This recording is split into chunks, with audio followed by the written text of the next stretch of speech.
The open week is over, and now it's time for District 26 6A's second round. The Hornets of East Central bring their swarming game that has them 2-0 in district play to Rangers Stadium, where the Rangers want to do nothing more than give them their first district blemish. Good evening, everyone, and welcome to the Ranger Network. Alongside former Baylor Bear and Washington Redskin Geff Gandy, I'm Tony Brubaker, and we are excited on a chilly Friday night to have high school football for you as the Rangers play host to East Central in what, Jeff, we expect to be a real dogfight tonight. It should be a dogfight. Both of these teams come in, and you know they're coming into the back half of the season, and they have to start this time with a win. For the Rangers, they have to win tonight to get them at 2-1 in district play. For the Hornets, they want to keep their unblemished, like you said in the pre-league, to go to 3-1, to 3-0. So this is an important game for both of these teams tonight. They come in both with wins before the off week. They both had a off week. Should be fresh, ready to go here tonight. And the Hornets are 4-1 overall, 2-0 in district play. They're one of 3 teams that are undefeated after 2 weeks in district play. The Rangers, one of 2 teams that are 1-1, them and New Braunfels, who, by the way, East Central beat last week. We're going to take our first time out. We'll come back with more talk about the personnel of both teams as you continue to listen and pay attention to the Ranger Network. Mom Needs a Break Cleaning is the professional service you can trust. Thorough, careful, and affordable. We take care of all your home cleaning needs so Mom can take care of the important things in life. Isn't it time you came home to a spotless house without the hours of back-breaking work? Call Mom Needs a Break Cleaning for an over-the-phone estimate and to set your personalized cleaning schedule with us today. Fisher's Neighborhood Market is teaming up with the Smithson Valley Rangers. When you stop to gas up, look for the Ranger Spirit Pump. A portion of sales from this pump will be donated directly to the SV Athletic Booster Club to help out our Rangers. So choose the one that's Ranger Blue and fill up. Fisher's Neighborhood Market is proud to sponsor the Smithson Valley Rangers. Matt, we are excited to hear what you have come up with for the new Sage Capital Bank jingle. You are going to love it. We think it really embodies Sage Capital Bank. Emotes class, tradition, effort. Well, just give it a listen.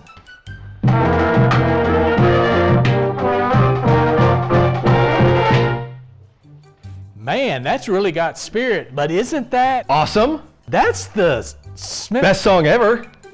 Well, yes, it is. Yes, nailed it. Guys, we have got ourselves a jingle. Let's do it again.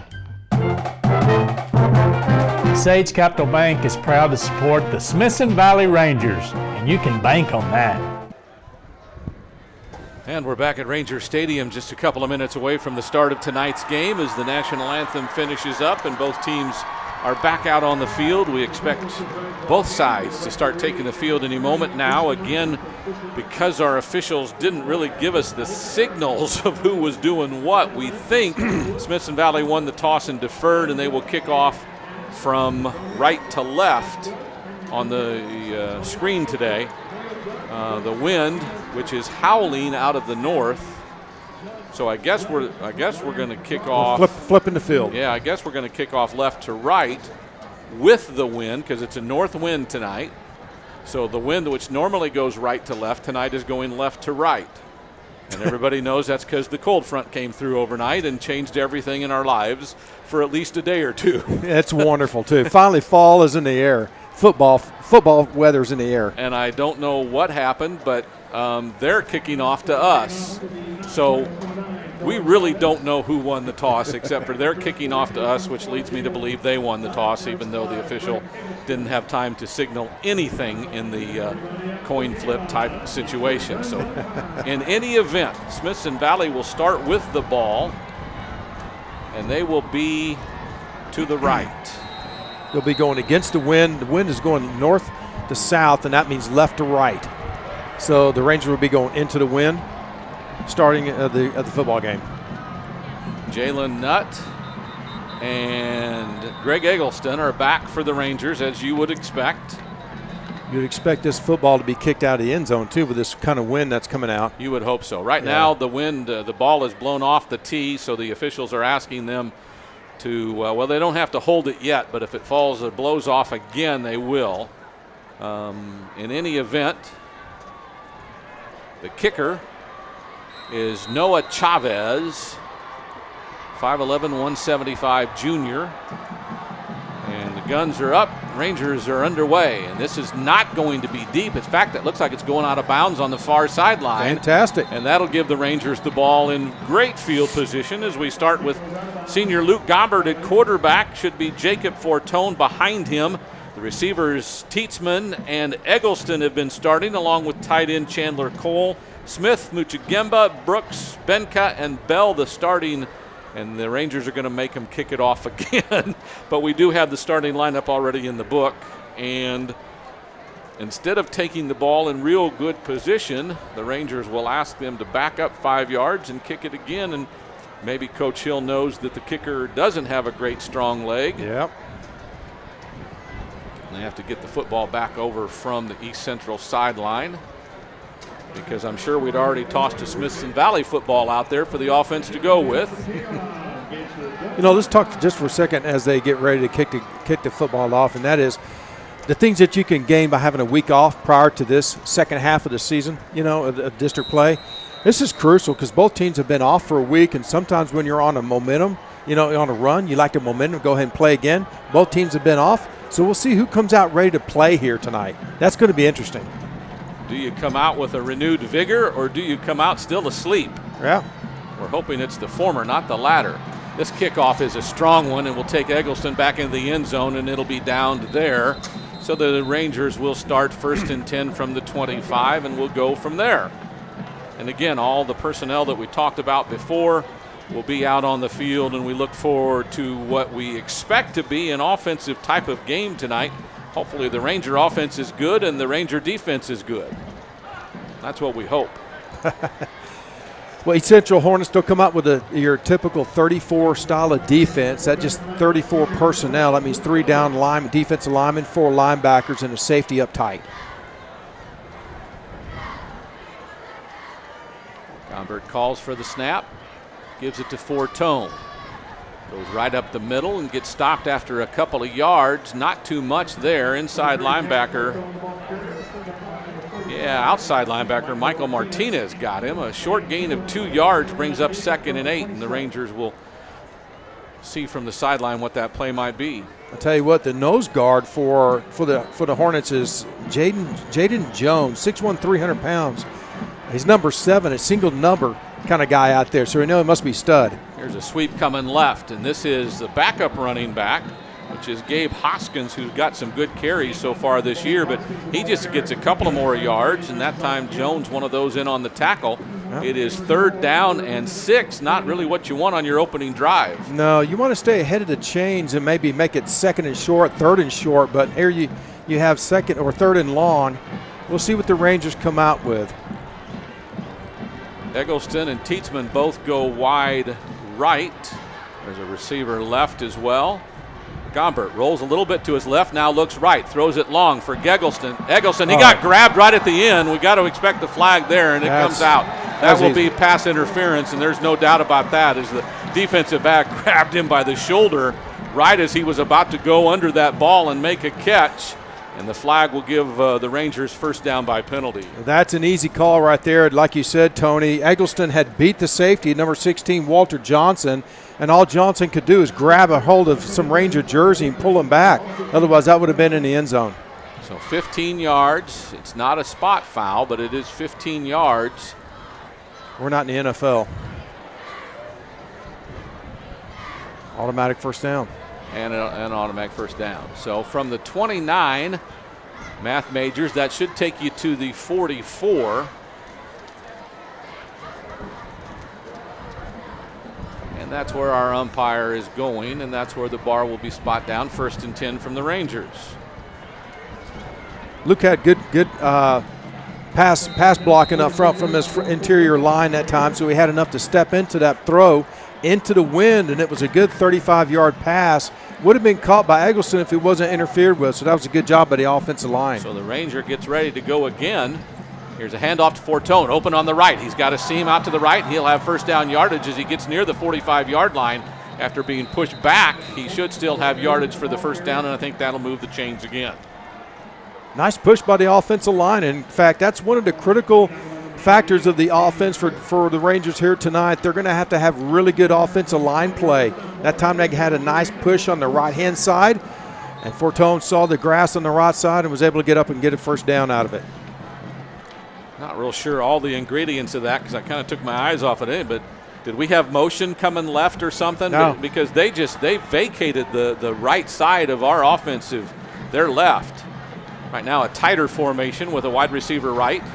Fortone fakes the handoff, or Gombert fakes the handoff. Now on the run going left. Has a man in the middle and completes it to Tietzman, who catches it and then goes upfield past the 30-yard line before he's dragged down on nice defensive play. That was a 40 that had a tackle. Yeah, Justin Gutierrez, a defensive tackle by position, ended up tackling him down the field.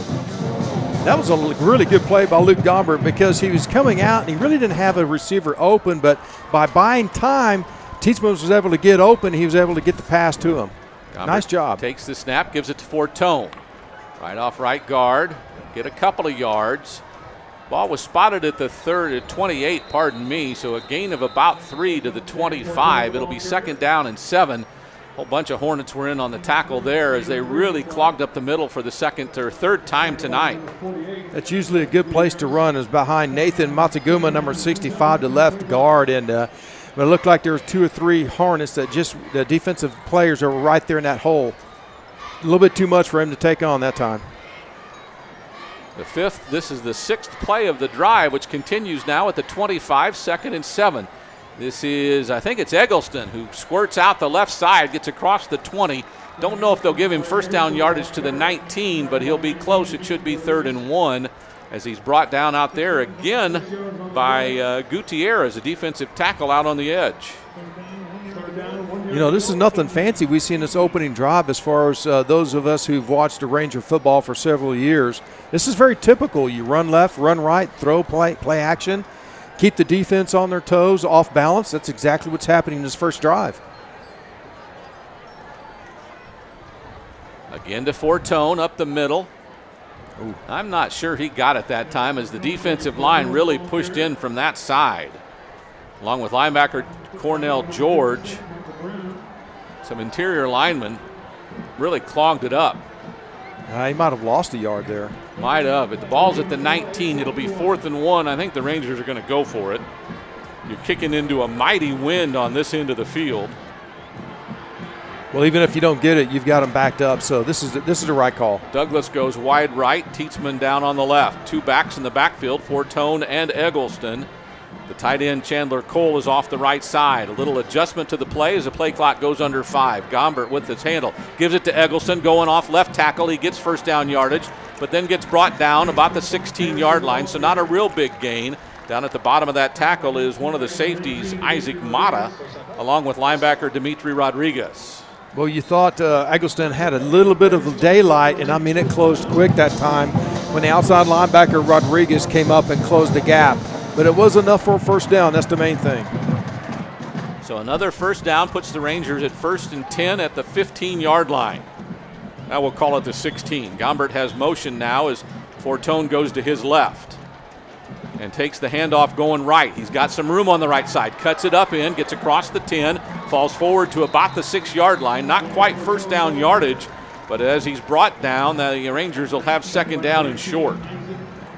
Good block on the perimeter by number 44, Austin Howell. He's the fullback, and he led that time on that play and did a nice job of really sealing off the perimeter and left a lot of daylight out there for the runner. So the second time we've run a sweep type off tackle right and seen a lot of room, so we've got to put that in our memories because we'll see that again a bunch tonight, I'm sure.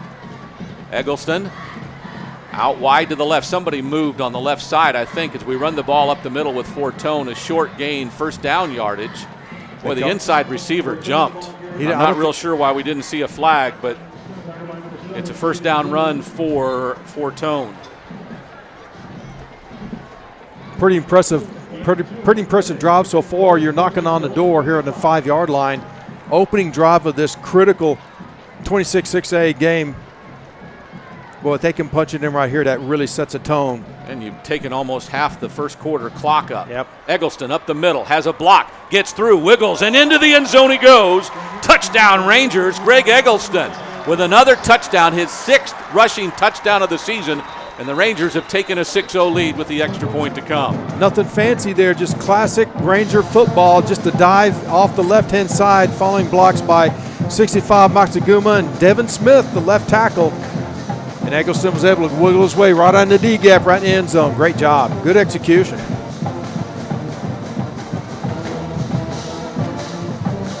Well, maybe they won't. I didn't see a flag. Did you see a flag? I did not. Is it after the play? You know what? I think it was after the play. Is there? Dead.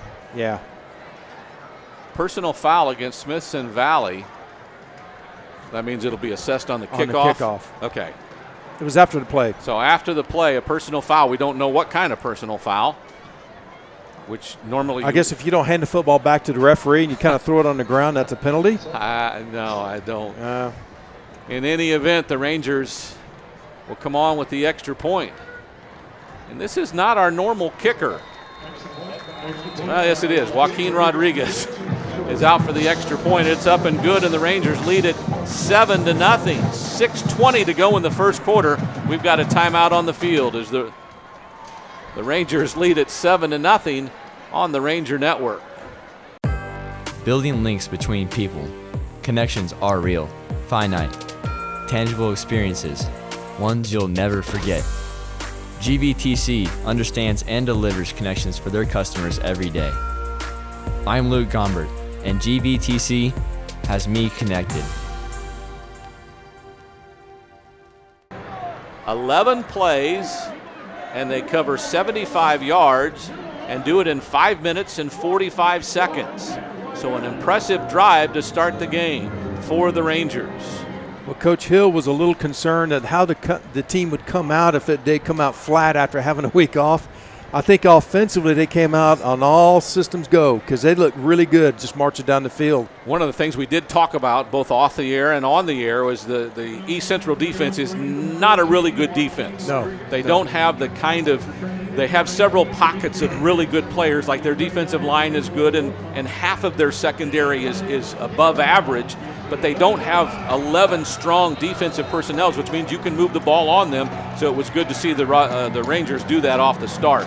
They're small on the back end, so they're scrappy, but they're averaging almost 30 points by the opposition every single game. Rodriguez's kick will be up in the air high, but will be fielded at about the 40. The Rangers cover it well as the Tubas are in the way, but they do, as we really couldn't tell who was back deep for the Hornets. It was Tadion Lott, 5'9", 160 running back, sophomore. So 4, and I thought 10 was back there as well.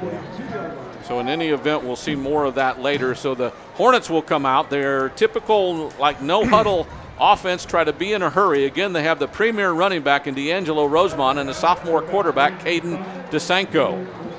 So their first drive of the game, they'll give it to Rosemont up the middle, tripped up at the line of scrimmage, and yet he gets almost 4 yards out to the 44. There was nothing there, folks, as the Rangers were all over him.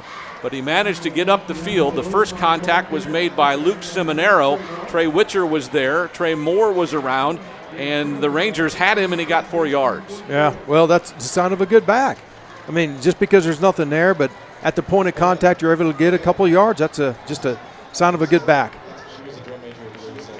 So after a 4-yard run, it's 2nd and 2. They'll give it to Rosemont going left, and he Nice. gets hit in the backfield. Will they get him down? And they do get him to the ground. First contact, I think, was Trey Witcher. But there were a bunch of Rangers there to clean it up. They give him credit to the 41, so a loss of 4 brings up 3rd down and 11. You know, Tony, that's how you really corral someone as good as Rosemont. You get him in the backfield before he has a chance to cut up field and get some momentum. That time, Padilla was in the backfield and was able to get a stop, wrap him up by the legs for a loss. They've got 4 receivers set on this one, and Basenko wants to, he's going to pull it down. Now he's going to throw it up the field and throws it away as he throws it too far, intended for Bryant Kelly.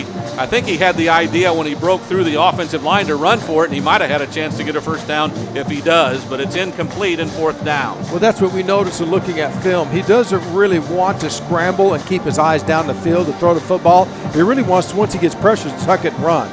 So 4:56 to go in the first quarter, and we get our first 3 and out. We didn't really put a number on it, but if we can get a half a dozen 3 and outs tonight, this is a game that's manageable to win. Well, it's called managing the game against a good running back, and that's what they've done so far.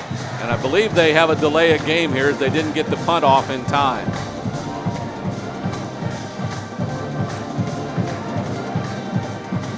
Jalen Nutt was coming on the field late, too.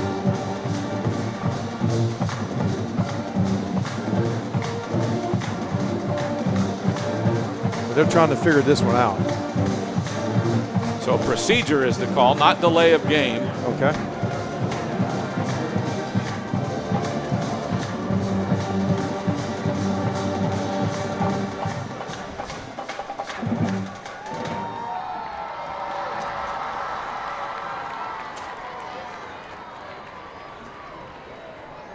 So again, East Central, 4:56 to go in the opening quarter, will come out to punt.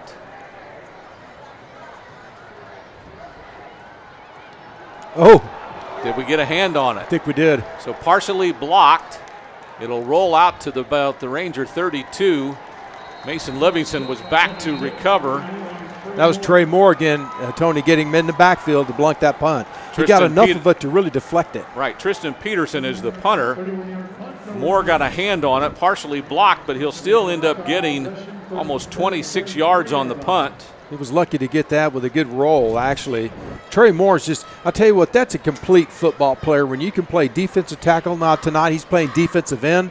He comes in there and gets a partial block on the first punt. I mean, that's just selling out for your team and making a difference already in this football game. So 1st and 10 from the 33, 4:46 to go in the opening quarter. We'll hand it off to Eggleston. He bounces outside. He's got some room. He's on the sideline. One man to beat, gets run down from behind as he is slowed down by the cornerback. But a great job by Greg Eggleston to get the edge on the left side and take it up the field for a nice gain. In fact, 21 yards on the run. Nothing up the middle, so this time Eggleston just dips outside. That's where the green grass is, and he makes enough for first down. Let me correct myself. myself. Just good heads-up play that time by Greg Eggleston. Call it a 20-yard run to be exact.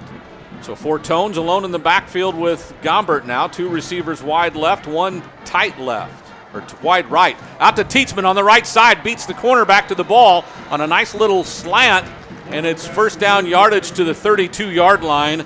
Nice pass play from Gombert to Tietzman.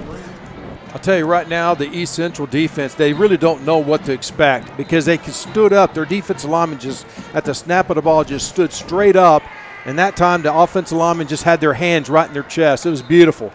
And look, that gave Luke Gombert just plenty of time and room just to wait till Tietzman made his break inside on a dig route. Nice pass catch for first down, or almost for first down. Excuse me. Are they going to measure this? No, they gave it to him. Well, I'm going to say, we don't measure anymore. We just say it's close, it's a first down. I don't remember what benefit game. of the doubt goes to the offense. I don't know what game it was over the last weekend, but the ball was a half yard shy, and they gave him a first down. Eggleston going right, has some room, cuts it upfield. He'll get 4 or 5 on that one. Nice job by offensive center Taylor Brooks chasing the defender clear out beyond the 40-yard line as he was going after Eggleston. The offensive center just took him way out of the play, and Eggleston will check out. Right now, you just know that Coach Larry Hill and the offensive coordinator Jeff Shin, right now they know they got a lot going on. They're in rhythm offensively, and so there's a lot of things that they can do at this situation. 2nd and 6. Fortone the back. Gombert takes the snap, gives it to Fortone going right. There's some room over there. What we talked about earlier, if you go right, there's room, and they continue to abuse it. The ball up to the 25, so a run of 5 yards. After a run of 4, it should be 3rd down and about 1. Well, the formation will tell you sometimes if they're going to go that direction because Austin Howell lines up in that fullback tab position, and he's the lead blocker. And this time they went back to the right-hand side, and he did a nice job on that lead block again. Receiver either way now. 2 backs in the backfield. Eggleston and Fortone both on either side of Gombert. Will change the play from the sideline. Gombert will tell his offensive line. Takes the snap, gives it to Fortone. Going right, this time a little tighter, but he's got a first down run. Not tripped up till he gets over the 20-yard line. It was one of the big defensive linemen there that got him down. Well, I'll tell you what, right now, the offensive coaches are just having a heyday because right now they know they're doing anything that they want to do. They're executing very well, and that East Central Hornet defense, they're just kind of putting their hands on the hips, knowing what's going to come next. They really have a doubt as far as what they can do at this point. 9 seniors and 2 sophomores on that defense. Here's Fortone, little seam up the middle, off guard. Getting pretty good yardage. Not a big hole, but he managed to get 3 or 4 yards, maybe 5, up to the 15-yard line. Down at the bottom of that pile is Jaden Jones, but another gain of 5 gives the Rangers 2nd down and 5. Yeah, another good push there on the right-hand side between Taylor Brooks and Ryan Benka to get that 5 yards, Tony. Nice job by the offensive line right now, just playing and executing what they're supposed to do, assigned duties. Let the running backs pick and choose the green grass, and they're just hitting it. All cylinders right now, all cylinders. If you're going to run, you're going to run to the right is what our MO has been so far. Gombert to Fortone. He's going right again. Out the edge, he gets to the edge, finally dragged out of bounds. He's close to first down yardage. There's also a flag on the play, and that looks like in a position where it could be holding. Well, either that or face mask. It looked like the flag came out when he was being dragged down. A referee, which hasn't been the best communicator tonight, looks like he'll come over here and give us a signal. Personal foul, face mask. Jeff got it right. So in addition to the nearly first down run, we'll get a first down by penalty if it wasn't. Yeah, he's going to be short of a first down by the run, but the penalty will give us the first down inside the 10-yard line. The flag is laying on the 10, so half the distance to the goal would be the 5. Right. And I believe that's where they're going to put the ball. It'll be 1st and goal. Well, Fortone, he's such a hard runner, and you know what? He's not going to go down with 1 or 2 hits on his body, and it takes 3 or 4 guys. And it's that third defender came in and tried to strip the ball, and you could see his hand go right over the face mask and when his head went down, and that's when the referee threw the flag. After an 11-yard play to start the game, the Rangers are in the midst of now their 8th play of this drive, and I think East Central wants a timeout. He just So East Central takes a timeout with 1:28 to go in the opening quarter. There is a timeout on the field. We will take it with them here on the Ranger Network. The Rangers up 7-0. You know, getting the Smoky Mo's family pack for lunch really makes me feel like you guys are my brothers. Yeah. Really. I don't know if it's the 3 meats or the 3 sides, but Mom got all of our favorites. Hey, there's no eating in this locker room.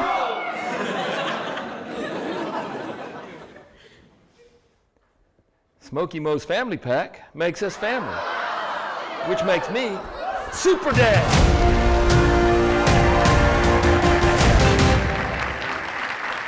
Hey, you boys go mow the lawn, do the laundry, and wash the dishes while you're at it.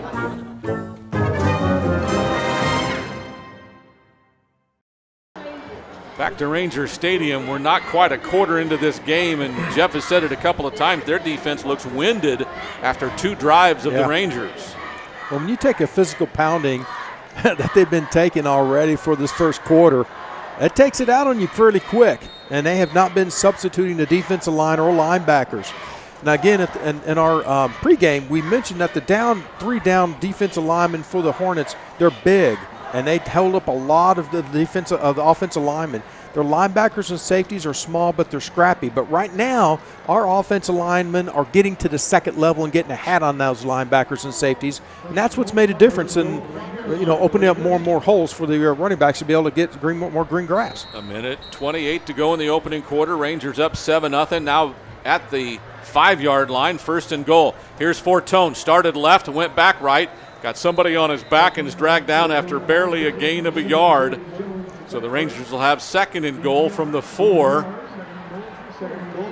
Yeah, Fort Tone was given number 7, Jaden Jones, who's 300 pounds, a piggyback round, and that's a heavy boy on top of you. It is indeed. And again, you've heard us, there's been about 3 of their defenders that we've called on most of the tackles tonight, so not everybody's getting involved in the game, but they're trying to do their best. It's 2nd and goal from the 4. Eggleston in motion. They give it to Fortone the opposite way. Coming left. He should be in the end zone, and he is. Another Ranger touchdown. Jacob Fortone with the touchdown, his 7th of the season. And the Rangers go up 13-0, this time going left behind Smith and Muchagemba. And the Rangers have taken a 2-touchdown lead with the extra point to come. Classic play this time by the Ranger Arsenal. This time it's Fortone taken to the left, and he had a nice outside block by Eric Tietzman on the cornerback. He was able to scoot into the end zone. Good job. Good execution. Rodriguez on for the extra point. Snap, the hold, the kick, all good. That's good. Our snapper is Chandler Cole. Our holder is Luke Gombert. And the kick by Rodriguez makes it 14-0. So with that timeout to go, 48 seconds left in the opening quarter. We're back after this timeout on the Ranger Network. Community is really important to Hey, here. Dad. Yeah, Tell them about the hygienists. They are super gentle and really nice. I will do that. Let's do that again. Community is a really important part of Summerhill Dome. Did you tell all the kids about the awesome prize box? I have not, but I will. Okay. Seriously, are we getting billed by the hour here? Here at Summerhill Dental, we not only are really good at implants, we have gentle hygienists and awesome prize boxes. We also love our community. We are your Smithson Valley dentists. Go Rangers.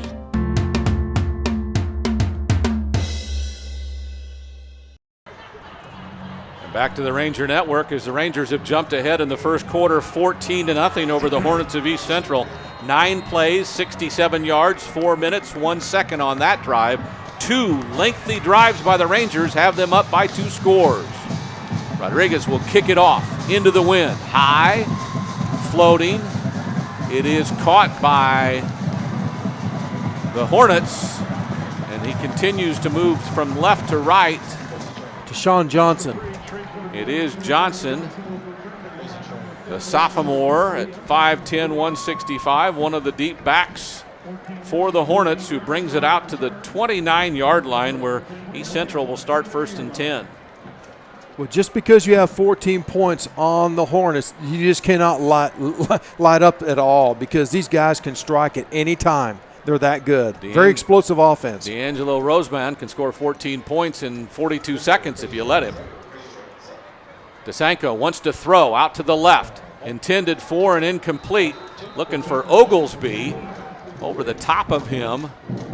Betsy on coverage. Mason Livingston also in the vicinity, along with Jalen Nutt, as they send 2 receivers wide to the left and 1 to the right. I don't know why you'd try to throw the football unless he's just trying to take advantage of the wind at the back.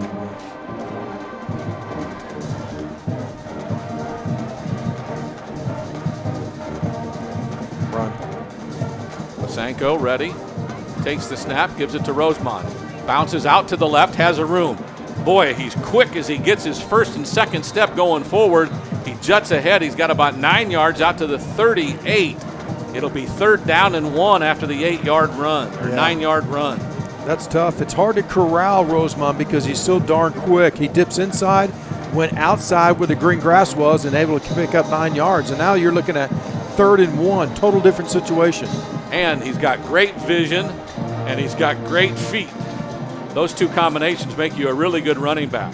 Defense will try to get a stop here. They'll give it to Rosemont up the middle. He gets hit, but I think he's got 1st down yardage. He's right near the 39. They'll spot him at the 39 and wave the sticks along. So just a short gain as the Rangers were there. A bunch of Rangers, including Connor Hambrook, come up from the bottom of the pile. But it's 1st down yardage for Rosemont, and the East Central has another drive to go. Well, that's pretty typical. He did get just enough for the 1st down. Thomas Zoig did a nice job filling the D gap to close it off quickly. That's what you need to do to play before. And that's the end of the first quarter. The Rangers lead at 14-0 after the opening frame. We'll be back with the second quarter after this timeout on the Ranger Network. Control. Your ability to choose. Control gives you power to fulfill your needs and wants as you see fit. GVTC understands and delivers control for their customers every day. I'm Trey Bellew-Witcher, and GVTC gives me control.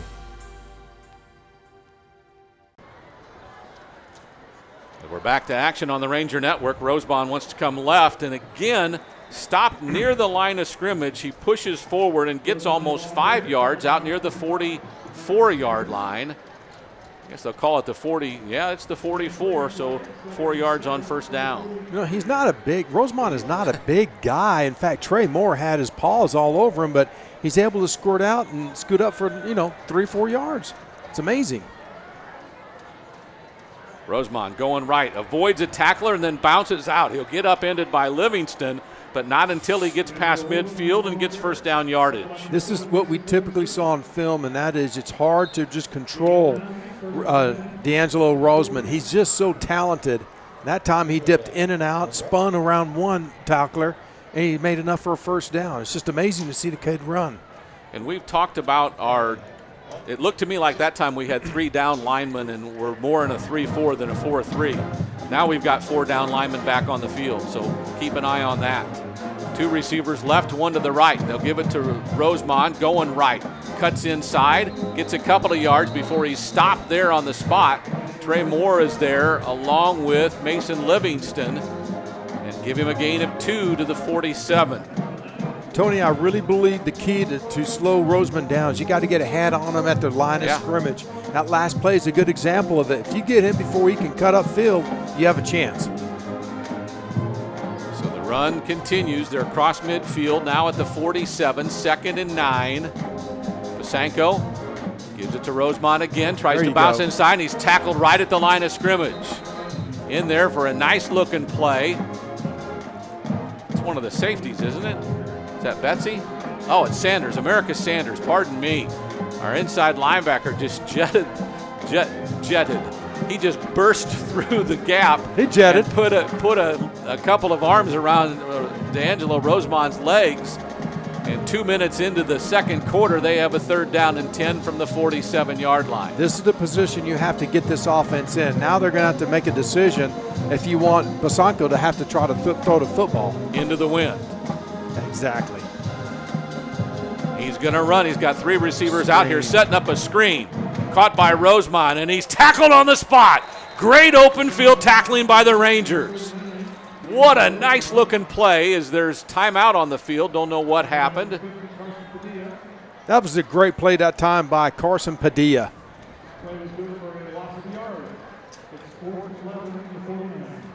Did we have a penalty or what? No.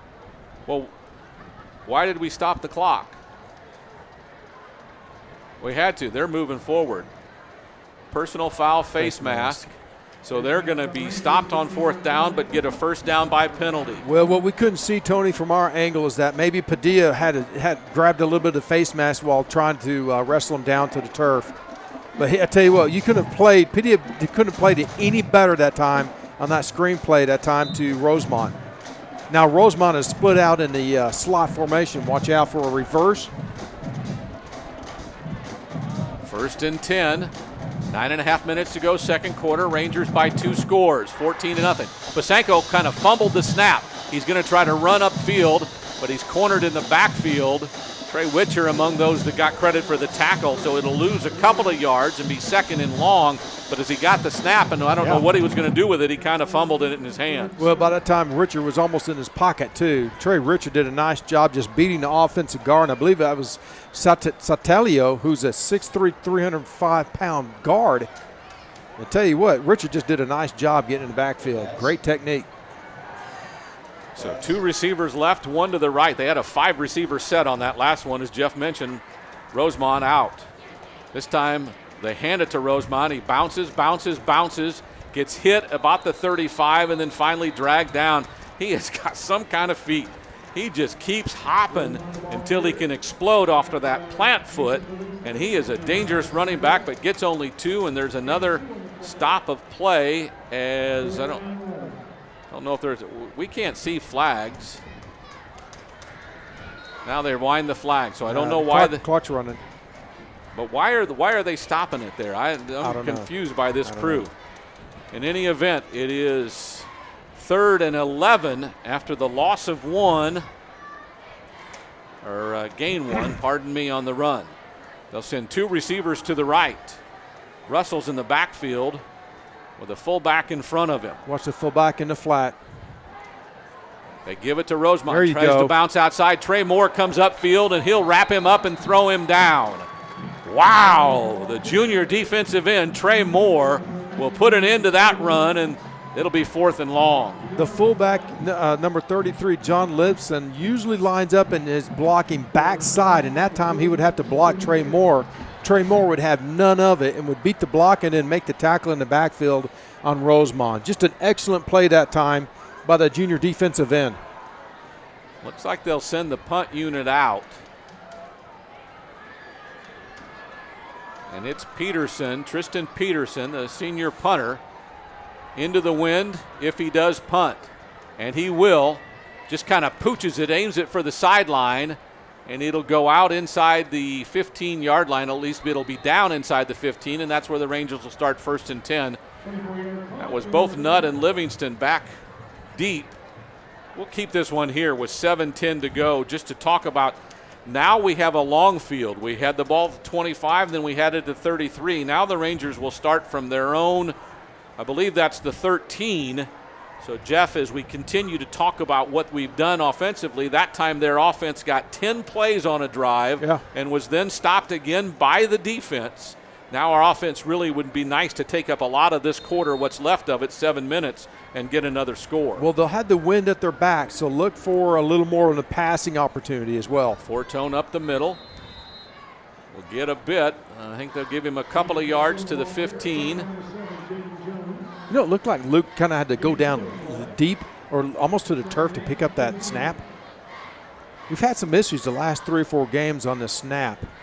Jaden Jones, the big tackle, in on the tackle.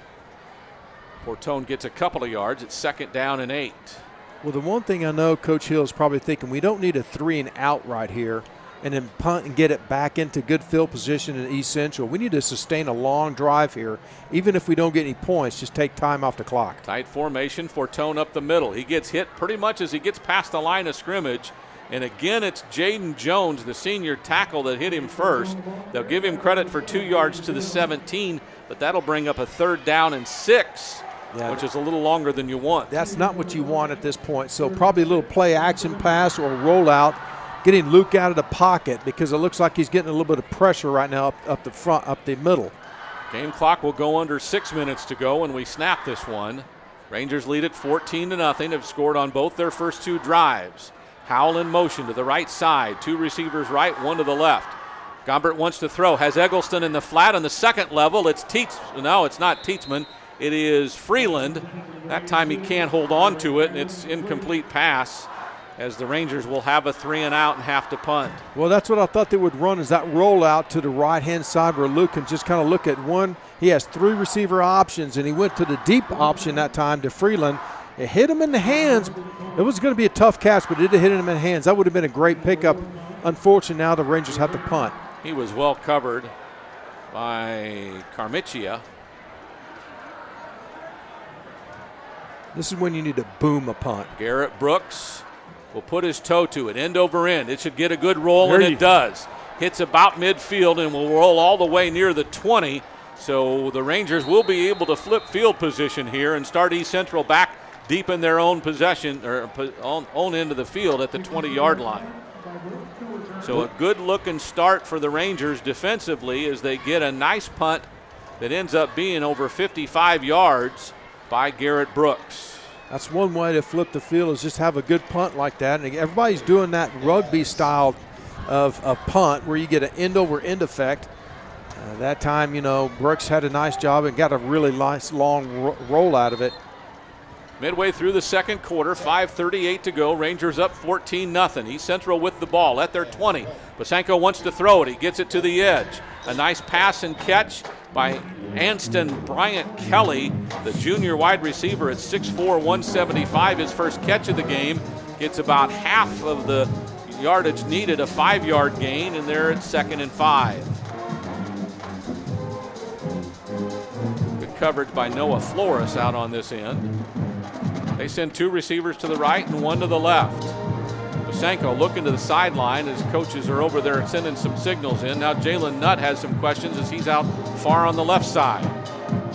Bosanko is going to throw again. Looking same place again, this time better coverage. Now he wants to run, then he throws it at the last second, and it goes incomplete. Intended for Rosemond, who had come out of the backfield. Well, that time the Rangers secondary was in cover 2, and everything was zoned under. And actually, Bosanko just hadn't had anywhere to go with the football. And again, since he's a sophomore, he doesn't have as much game experience underneath his belt. So when things aren't right, you can scramble to try to make a play or tuck it and run. Right now, he's so indecisive. Does he want to run with the football, or does he want to try to scramble, try to throw the ball down the field? And right now, you really can't tell. He's not a skinny guy at 5'9" and 185, but he is a sophomore. This time they give it to Rosemond, sweeping right. Tries to get outside, gets one good block, but then the rest of the Rangers are there, and he'll lose 5 yards back to the 30 as the Rangers are all over that one. Jalen Nutt, along with Americus Sanders and some others, just really shut him down. Tony, what started that process was Thomas Zoig, number 2, the linebacker. He got such great penetration that actually Rosemond had to just bounce outside, and that let the pursuit catch up to him. He couldn't get to him because of the block, but he forced him wide when he was going right, as we described it. Exactly. And that was a good job. Now the punter, Peterson, will come on into the wind, straight up in the air, and I don't think it'll get past the line of scrimmage. It goes, about a 7-yard punt, goes out of bounds at the East Central 27. So the punt is 7 yards, and the Rangers deep into East Central territory. Well, Tony, who was putting pressure on the punter again? Well, it's old number 9, Trey Moore. I don't think he got a piece of it this time, but he put so much pressure that the punter just muffed it. Well, we know this so far because we've seen it. Tristan Peterson is not an accomplished punter. So I think he's fearing everything now, kicking into the wind, and now a guy's running up at him. He didn't get a very good foot on it, and the Rangers are 1st and 10 from the 27 of East Central. What a great opportunity now for the Rangers to put more points on the boards right here.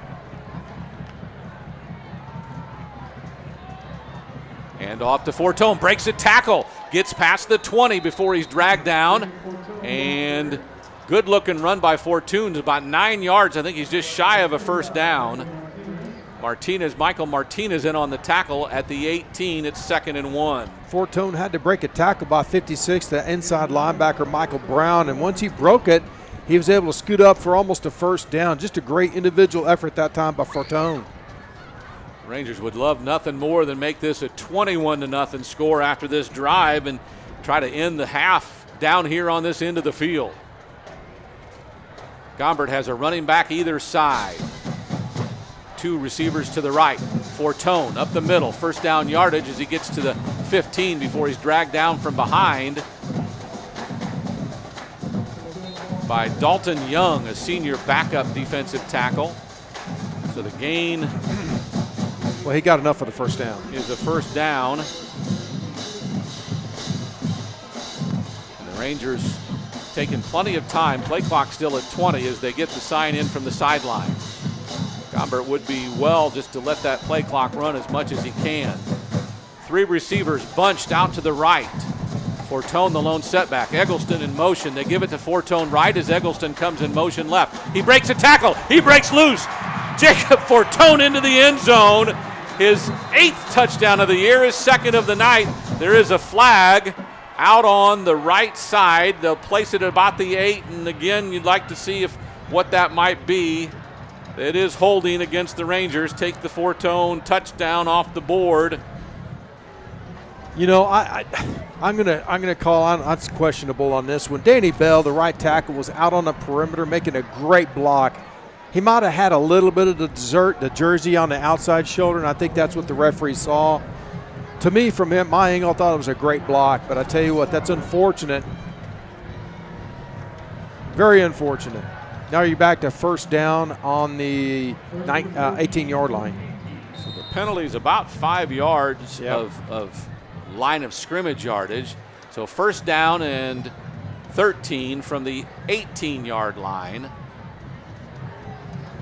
They're going small package in the backfield when they take Howell out of the game. This is a whole nother set of plays that Coach Shin can call from the sidelines. Now we got a timeout by the Rangers. So 3:20 to go in the opening quarter, in the second quarter, pardon me. The Rangers up 14-0. There's a timeout on the field. We'll take it with them on the Ranger Network. There's no way that that's pass interference. Look, he's making a play for the ball and there's not even any contact. That's not interference. I don't know, Coach. It is what it is. No way. Run that back again. Well, Coach, maybe it was a bad call, but it sure doesn't get any better than this. Well, actually it can.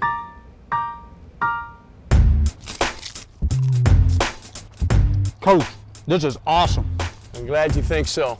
Hey, quit spilling popcorn on the field. Touchdown.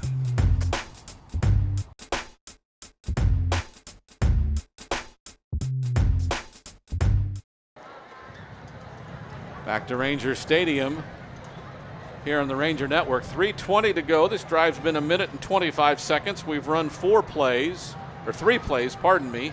2 that have been successful, 1 that was called holding. So it is 1st and 13 from the 18-yard line. Rangers would like to chew up a bunch of this clock and score here at the end of the first half. They're in their 20 small package, so this is going to be interesting what they run here. Receiver either side of Gombert takes the snap, 4-tone right. Eggleston blocking. He's got some room and then gets spun down after a gain of about 3 or 4. Give him credit to the 14, so a gain of 4. Bunch of Michael Brown, one of the inside linebackers, got the biggest part of that tackle. Give him a credit of 4 on the run. Well, right now they're just milking the clock, taking their time. They can pick up a first down by getting to the 5-yard line. Yeah. So interesting. They're keeping that. No, they brought in now Howell, so that they're going to big package. A little bit different kind of calls that they can run right here. 2 receivers left, 1 to the right. Howell's on the left. Gombert wants to roll to the left. Has some blocking, has a man in the end zone. It's Tietzman, and he overthrows him. Goodness. Wide open. Tietzman. That's that rollout. He started on the left side, went up the field, and then broke out towards the corner. Yeah. And was wide open, and Luke missed him, and they've got a player down on the field after the incomplete pass brings up 3rd down and 9. That play is designed like that, Tony, where the wide receiver goes right at the safety, thinking he's going to block down on him, and what he does, he breaks it off and goes back out to the flat, and he was wide open. It's just unfortunate that Luke just overthrew him. Now is that 1 player or 2 players down? It is 1 down, and they're going to look at him for a few minutes, so we will take a timeout on the field as well. The Rangers lead at 14-0, 2:29 to go in the opening half. We're back after this timeout on the Ranger Network. Fisher's Neighborhood Market is teaming up with the Smithson Valley Rangers.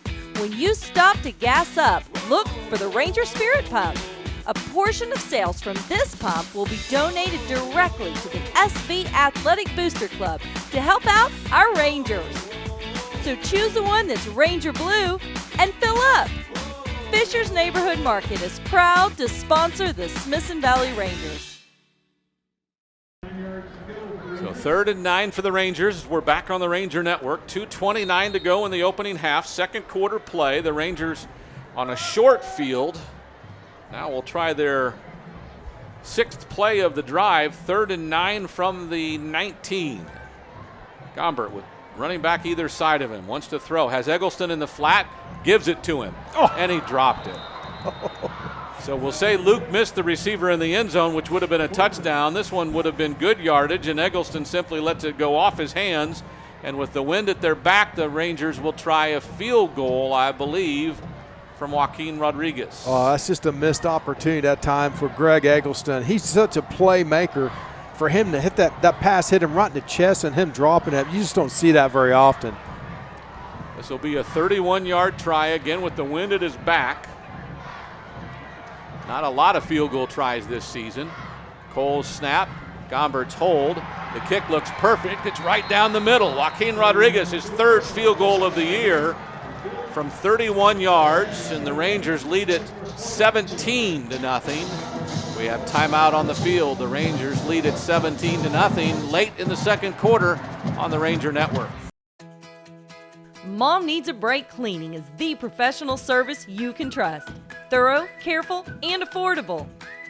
We take care of all your home cleaning needs so Mom can take care of the important things in life. Isn't it time you came home to a spotless house without the hours of back-breaking work? Call Mom Needs a Break Cleaning for an over-the-phone estimate and to set your personalized cleaning schedule with us today. Back to Ranger Stadium, where the Rangers have gone up with 3 scores now, 17-0, 2:21 left in the half. Hey, Tony, we do have a couple score updates now in 26-6A. Clemens 14, Canyon Cougars 7. That's about 9 minutes left in the second quarter. And over at New Braunfels, just down the road, Judson is up pretty big in the second quarter, 33-7 over the Unicorns. Well, the Unicorns got beat 2 weeks ago to this East Central team, and that was one I'm sure they didn't count on. No. As they were flying after an opening win over Canyon. In any event, the Rangers lead at 17-0, 2:21 to go, second quarter. Rodriguez will kick it off. The wind at his back. We expect this one in the end zone. And good kick. There it goes. So East Central will start 1st and 10 from their own 25 with 2:21 to go. Well, so far you'd have to give a lot of credit to this Ranger defense by basically holding down Rosemont, who's probably one of the premier backs in this Alamo City. And so far, so good. They've done a good job with it. Right now, you just don't want to give them anything cheap and easy by one a big explosive play. Let them cut it upfield and get in the end zone. It'd be nice to go into halftime with a big old goose egg for the Hornets. We'll talk about their score by quarters during the halftime, but they have been a great team of adjustments in the second half, only allowing 19 points in the third quarter by their opponents. And their second quarter is normally their explosive quarter. They've scored in 5 games, 72 points in the second quarter. And so far in the second quarter tonight, they're scoreless. Well, Tony, one thing that you and I discussed in pregame or before the game, and that is, this Hornets defense, it's so explosive on offense, but they really haven't played against a good defense like the Rangers are. And now that's their first test against a real solid defense. And I'd have to say now the Rangers have held up their end of the deal. 5 receivers now, 3 to the right, 2 to the left. Basenko throws it out. It's Rosemont in the flat.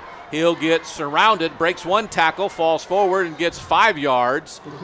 It was quite a play there as they really had him surrounded, but he squirts like he has been all night.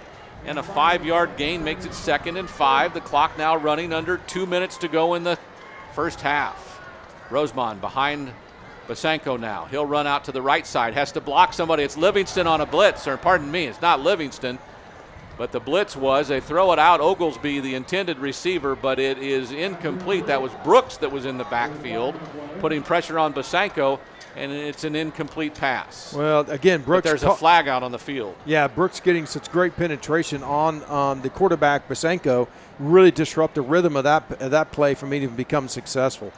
Where it is right now is where their receiver was, so is that defensive holding. Ineligible receiver downfield. Wow. That doesn't make any sense because, you think Rosemont was going right out maybe for a screen pass? Nah, they weren't setting up for a screen, so that was just an offensive lineman that kind of ran downfield when he shouldn't have. Yeah, when a receiver blocks before the pass, then that's offensive pass interference. So that's just a lineman going downfield, getting confused, and yeah. So it remains 2nd down. The play does not count, and it's a 5-yard penalty. It's now 2nd down and 10. New quarterback. Oh, that's Rosemont. I'm sorry. Yeah, it was Rosemont. Took a direct snap, and he continues to get pushed up the field. Give it a gain of about 5 before they'll blow the whistle. So a direct snap to their running back, D'Angelo Rosemont. Gets about 5 back. It'll be 3rd down and 5 on the run by the running back. Senko was just lined up outside, wasn't he? Yeah, I think so. Yeah. You know, I'm just sitting here amazed at how small Rosemont is, but yet he runs like he's Earl Campbell out there. It's amazing. He is as elusive as any running back I have seen this season or even last. But he's a tough runner. And, I mean, and we've seen some good running backs at Steele and Judson and Clemens. And he is as elusive as any of them. 1:04 to go in the quarter. I think East Central is going to call a timeout. They will. We'll keep it here and talk about things. Is 1:04 to go. You've kept them scoreless the whole first half. They're on their own 30. It's 3rd and 5. Right now, a first down's really irrelevant. You just want to slow them down. Nothing big. The Rangers have done a great job of not allowing a single big play so far. That has to be the only focus you have right now is no big plays. Right now, you're probably feeling good about your execution. You're doing it. You're working your game plan. And then the flip side to what you're talking about, Tony, is okay, guys, don't give them anything easy. Don't give up the big play and get them right back into this football game. You know, I'm surprised that they called timeout, honestly, because there's 1:04, and if they don't get this, they're going to have to punt into the wind, and the Rangers will have a little bit of time left to be able to maybe put some points on the board. He punts badly again, you'd be in their territory. I don't understand that. I'd want to run this thing and get out of here this first half. Yeah.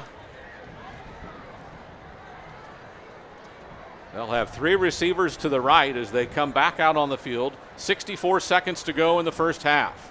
Rangers up 17-0. Rosemont is set beside. He's going to take the snap.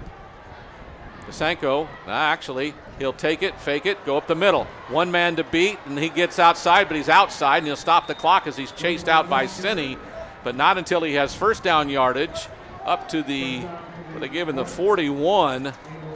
So the 11-yard run is a first down, and the clock stops with 58 seconds to go. That's been their most effective play. Just let Rosemont take the direct snap.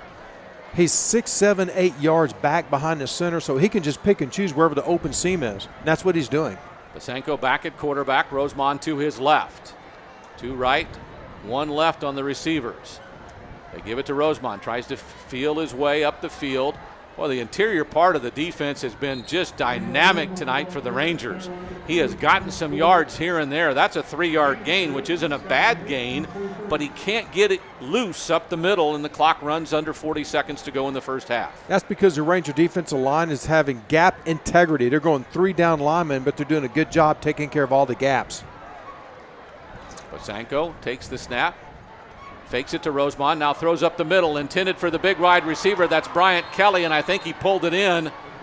And it is a completed pass near the 33-yard line into Ranger territory. It's first down. The clock will run with the moving of the chains. But then it starts again. The clock is running. Chains are in place. Under 15 seconds to go. Basenko wants to throw. Looking for a man up the middle. Now has to scramble as there's pressure, and he gets sacked. And that should be the end of the first half unless they call a timeout, and they will. So back at the 38-yard line, a loss of about 5. Timeout East Central. We'll keep it here with 8 seconds to go in the first half. The ball spotted at the 38. Well, the previous play, Basenko did a nice job of staying in the pocket and threw a nice pass into the wind to Bryant Kelly that set up for the last play. Unfortunately, again, Basenko doesn't know if he really wants to run with the football or really want to try to throw the football whenever his receivers aren't open very quickly. So that indecision actually doesn't help him because then the pressure from the defensive linemen are all over him. So he needs to make up his mind what he wants to do with the ball. That would probably help him. It was clear that time he needed to go. Yeah. He just needed to go. But he hesitates. Right, but he sees a guy in front of him, and it freezes him. Yep. He doesn't know, well, I can beat him, because that time he got hit from behind as well as in the front because he hesitated. Yeah. So it is second down and about 15, back at the 38. 8 seconds to go, so 1 play, and if you get a timeout, maybe 2 plays, but probably not. This might be the last play of the half. I bet you they're going to go for Bryant Kelly. They're going to try to go one-on-one with him, let him go up high. 50-50 ball.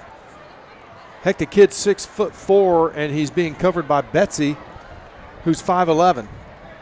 So why would you not throw it up like a basketball play and see if your 6'4" guy can get it?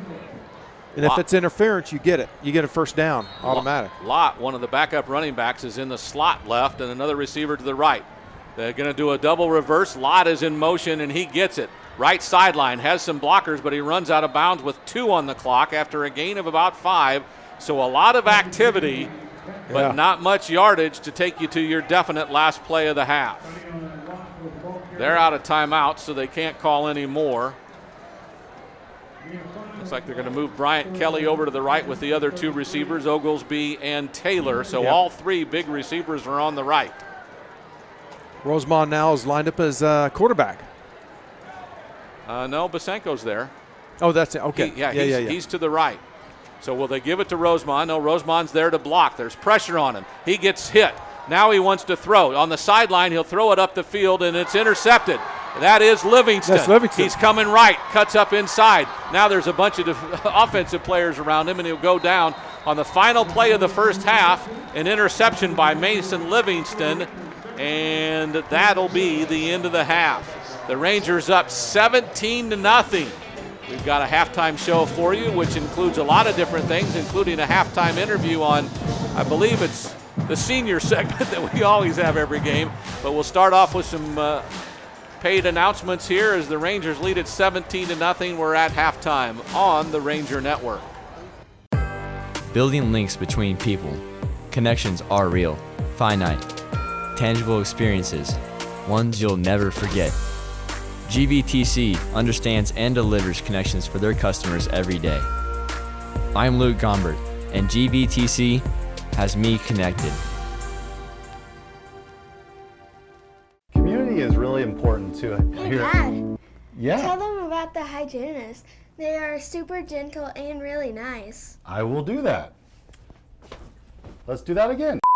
Community is a really important part. Dad, did you tell all the kids about the awesome prize box? I have not, but I will. Okay. Seriously, are we getting billed by the hour here? Here at Summerhill Dental, we not only are really good at implants, we have gentle hygienists and awesome prize boxes. We also love our community. We are your Smithson Valley dentists. Go Rangers.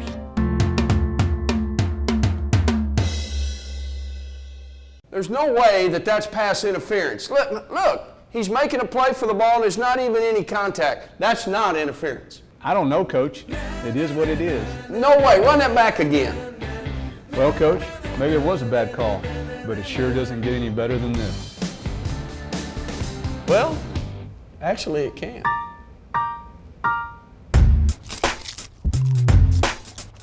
Coach, this is awesome. I'm glad you think so. Hey, quit spilling popcorn on the field. Touchdown.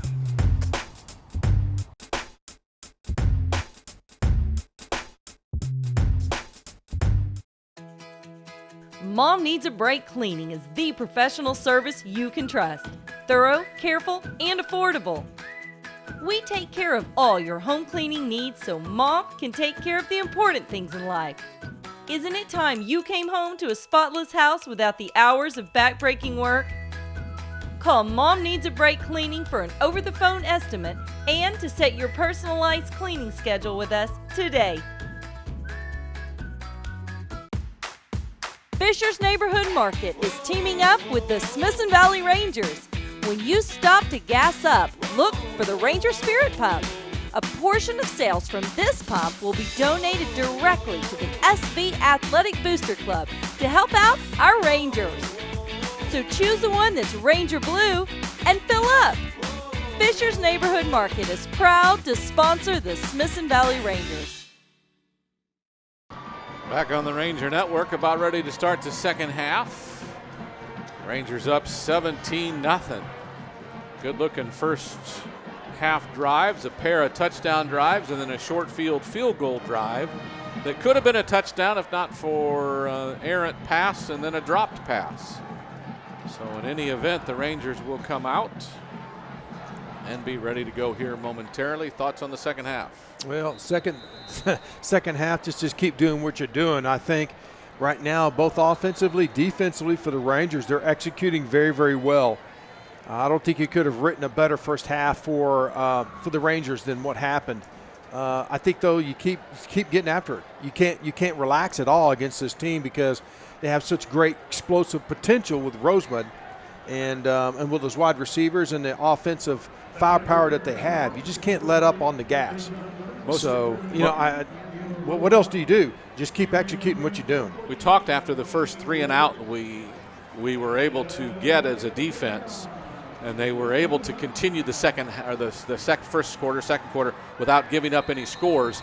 This is now the most important drive they have and we have here at the start of the second half. We shut them out in this drive, and that sets a tone for the second half. Joaquin Rodriguez, with the wind at his back, is about ready to put a toe to it. The second half is underway, and he kicks it through the end zone as he should with the wind at his back, and they'll start 1st and 10 from the 25 here in the opening parts of the third quarter. Well, my mindset, it should be 0-0, in the mind. I know it says 17-0 on the scoreboard, but in a game like this, and right now they're kicking off the second half of district play, it's 0-0, baby. You got to go out there and you got to earn that second half. Indeed, when you're after, or they have, the most dangerous running back that we've seen this year, everything is about stopping him from the get-go. They'll send 2 receivers left, 1 to the right, much of what they've done all night long. Rosemond is right beside the quarterback, Basanto. They'll fake it to him. Running right is Basanto, and he throws it into the dirt and looking for a backup. Looked like that was intended for John Ledesma, the fullback, but his throw was not a good one, and it's 2nd and 10. Probably a good decision to throw it in the dirt because Cindy had him covered like a blanket, so I don't think he could have even forced it in there. Well, on first down, your first play of the half, the only guy you can throw to is the halfback in the flat. And I mean, there should have been more options to the play. 2 receivers either side now for him. Looks like they handed off to Rosemond, but we're in the backfield. And that is, guess who? Trey Moore. Had his arms around him the minute he tucked the ball in his belly, and it's a loss of 3. It's 3rd and 13. Yep, and Padilla's back there too. Well, I'll tell you what, they're just swarming back there, just wanting Padeka just wanted to either, throw the football. In fact, let him throw the football into the wind. Trey Moore. There too, they're not going to get beat by Rosemond. Trey Moore, the 6'1", 225-pound junior, with 6 tackles for loss and 3 sacks coming into the game tonight, is getting free motion. Here's Rosemond going right away from Moore. Now he cuts back left. He is elusive. He's out in the open. They've got one man who misses him at his angles, and then he's shoved out of bounds by Jalen Nutt, but not until he crosses midfield. Tony, that's what we've been talking about. Wow. You just give the guy a little bit of edge, he could take it to the house. There was no reason for him to even get that yardage at all. They had him wrapped up in the backfield, but he's able to, skirt loose from the would-be tackler. 35-yard run. 35 yards for first down. Goodness. 3 receivers to the right. They'll throw it out to the right, and it's picked off. Did he get it? Jalen Nutt had his hands on it. He intercepts it. What a horrible pass. But Jalen Nutt dove, kept his feet, but reached and caught it and ran out of bounds inside East Central territory, and the Rangers have the ball 1st and 10 at the Hornet 46. Jalen Nutt on a pass that was 3 defenders and 1 receiver. I had zone coverage that time, so the receiver going out in the flat on a 1 route just was not going to have any chance to make the catch, and it was a poor pass, and it went right into Jalen Nutt. But I tell you what, it was just great execution that time in the secondary. So the Rangers defense comes up with a big stop after a big run by Rosemond. 1st and 10 from the 46 of East Central. 2 receivers tight to the right. Now Eggleston in motion. He goes left, the run goes right. It's Fortone. Has a seam, gets up the alley, gets across the 40 to the 39. So a gain of 7 on first down. It's 2nd down and 3. Good-looking play that we've run several times already tonight. Yeah, a little misdirection too with the motion. I saw the secondary and the safety go with the motion, and they came back the other way. So it was a great job. Well, your most dangerous athlete on the field is Eggleston. He goes left. Yep. You come back right, get some good blocks, and he's always tonight had a lane. So 2nd and 3 from the 39. 2 receivers left. They'll give it to Fortone. No, they fake it to Fortone, then throw it out to the edge.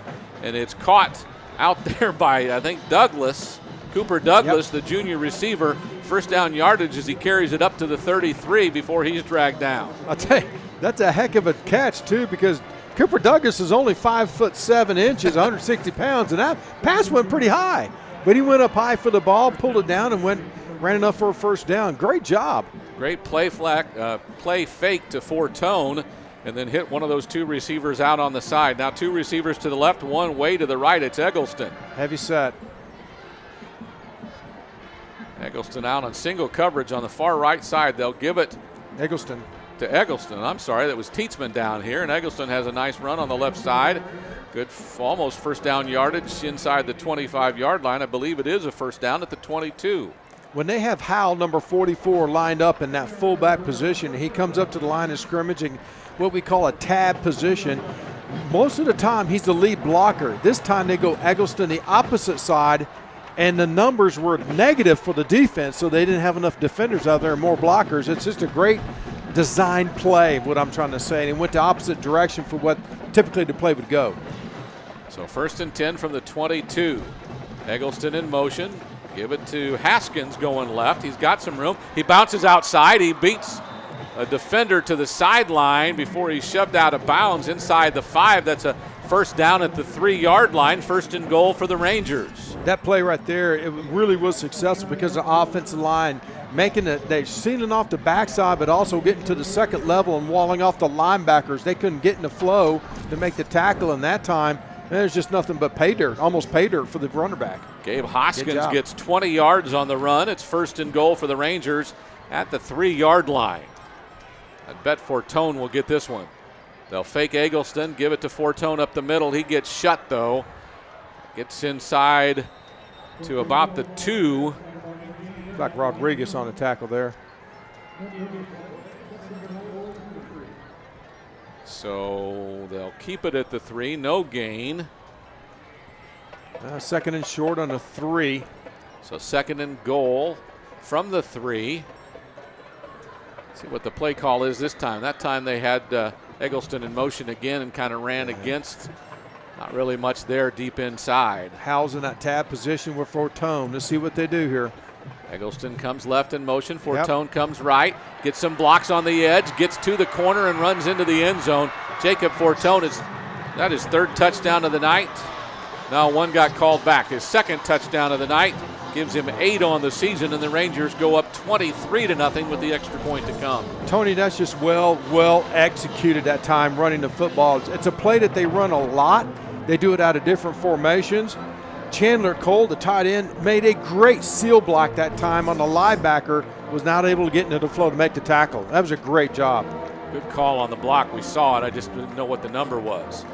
Rodriguez's kick is up, and it's good. It's 24-0. The Rangers, with 9:08 to go in the 3rd quarter. There's a timeout on the field. We'll be taking with him here on the Ranger Network. Control. Your ability to choose. Control gives you power to fulfill your needs and wants as you see fit. GVTC understands and delivers control for their customers every day. I'm Trey Bellew-Witcher, and GVTC gives me control. Ranger Network at Ranger Stadium. 9:08 to go, 3rd quarter. Rangers up 24-0 over the previously district unbeaten Hornets of East Central. They have won a couple of district games by the score of 42-38 and 24-20 over San Marcos and New Braunfels, but they're having trouble tonight. The Hornets have not yet scored. 24-0. Rangers up on top. Rodriguez will kick off with the wind at his back, and this will carry through the end zone again. And with 9:08 to go in the 3rd quarter, they'll have their 2nd possession of the 2nd half from the 25-yard line. First time they had a big 35-yard run, but then were intercepted. The other 2 plays were negative plays, by the way. Well, this time we'll see what they do. You know, the Hornet offense hasn't been able to get anything really gelling and rhythm, but credit the Ranger defense for getting him out of it, because there's been such great penetration in the backfield that disrupted so many plays, put them in negative plays, negative situations. This time they give it to Rosemont, tries to bounce outside, gets hit, gets caught. Good job that time by the defensive back. I'm sorry, the linebacker, Thomas Zoig, the leading tackler on the team. By the way, He likes to hunt and fish. This is something you probably don't know about him. Had an older brother, Ben, who played for the Rangers. His ideal job would be to go to A&M and study business finance. Thomas Zoig, the leading tackler, the senior for the Rangers. Well, he's having a great season so far, and I tell you, he's having a great time, a great day, a great game here tonight. He's been in the backfield probably as much as the running backs have. Bosanko takes the snap, gives it to Rosemond, and he squirts outside, gets a little bit of room, has first down yardage as he's shoved out of bounds by Nutt and Zoig. After 2nd and 11, it looks like he gets 14. And it's first down yardage for the Hornets. Just when you think you have him corralled. Yeah. Jackson Sinney came up and tried to chop his legs out. Well, that's just not going to work against a good running back as D'Angelo Rosemond. I mean, you got to be able to hit him and wrap him up. So at the 37, wide receiver Bryant Kelly looking for the play call. They finally signal it out to him. They've got 3 receivers wide left, 1 to the right. Rosemond, the lone back in the backfield. Bosanko takes the snap, throw a little screen pass out here to the right to Bryant Kelly. Tries a stiff arm, but he gets wrapped up and shoved out of bounds after a gain of about 3 to the 40-yard line on a nice-looking pass play that really didn't go very far. No, Cullen Betsy did a nice job working off the block and really make the play on that. That's a tough situation for a cornerback to be in because you're undersized and you have to really be physical on that play. And he made a great job of making the tackle. Is there a penalty flag? Because they're talking like there is.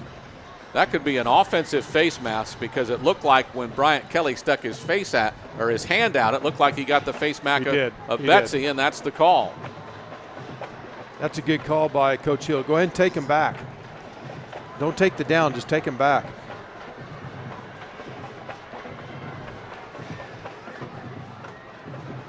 Bryant Kelly, the junior wide receiver, really a lot of questions with the official, and that's the call, a face mask against him. He's confused. He doesn't understand. Probably doesn't know an offensive player can get a face mask call as well. Bryant Kelly's 6'4", 180 pounds. He's a good-looking kid. I'll tell you what, if you get the ball anywhere around him, I bet you he can make the catch because he is a tall kid. And I've seen him on film make one-handed grabs across the middle of the field. So he is a very capable football player. So wipe out the play. It's a 15-yard penalty. Takes him all the way back to the 22. So it is 1st and 25 from the 22. 2 receivers right, 1 to the left. They give it to Rosemond up the middle. Has a seam. It gets about 5 or 6. Almost breaks a tackle, but who doesn't let him go? I believe that's Mason Livingston who had him. No, it is not. It is a backup defensive end, Connor Hambrook, that wouldn't let go. A gain of 7, but it could have been a lot more. Sure could have been. I mean, just when you, like we just say, every play is just, you hold your breath. Yeah. You know? He's that good. He can break any play. 2 receivers to either side now. Bosanko takes the snap. Fakes it to Rosemond. It's on the ground. Bosanko falls on it before the linebacker, America Sanders, could get there. So a loss of a couple brings up 3rd and long, 3rd and about 20. I think Bosanko was wanting to keep this ball himself and try to go around the end because everyone was closing in on Rosemond. I thought this was his opportunity, and it looked like there was just a bad exchange. You know, it wasn't clean at all. Yeah, it wasn't supposed to be an exchange, and when he brought it back out, it's like he mishandled it. It's not the first time, though, he's mishandled the ball. True. So there could be some issues there. Empty. So 3 receivers right, 2 to the left, including Rosemond. Bosanko by himself in the backfield. There's illegal procedure. Is there a delay of game? Delay of game. So 5 yards more in penalties. And the Hornets really struggling tonight in every form and fashion of the offense. Yeah, the Hornets cannot get in any kind of offensive rhythm here tonight. They get great plays from Rosemond, but they take 1 step forward, 2 steps back. Seminaro and Sinney check out for the Rangers. Bosanko's going to the sideline. So Rosemond will take a direct snap. We'll go to 3 down linemen on 3rd and 25. Looks like we've got about 20 defenders out there. I'm sure that's what they're seeing. Also, Rosemond keeps it, the snap.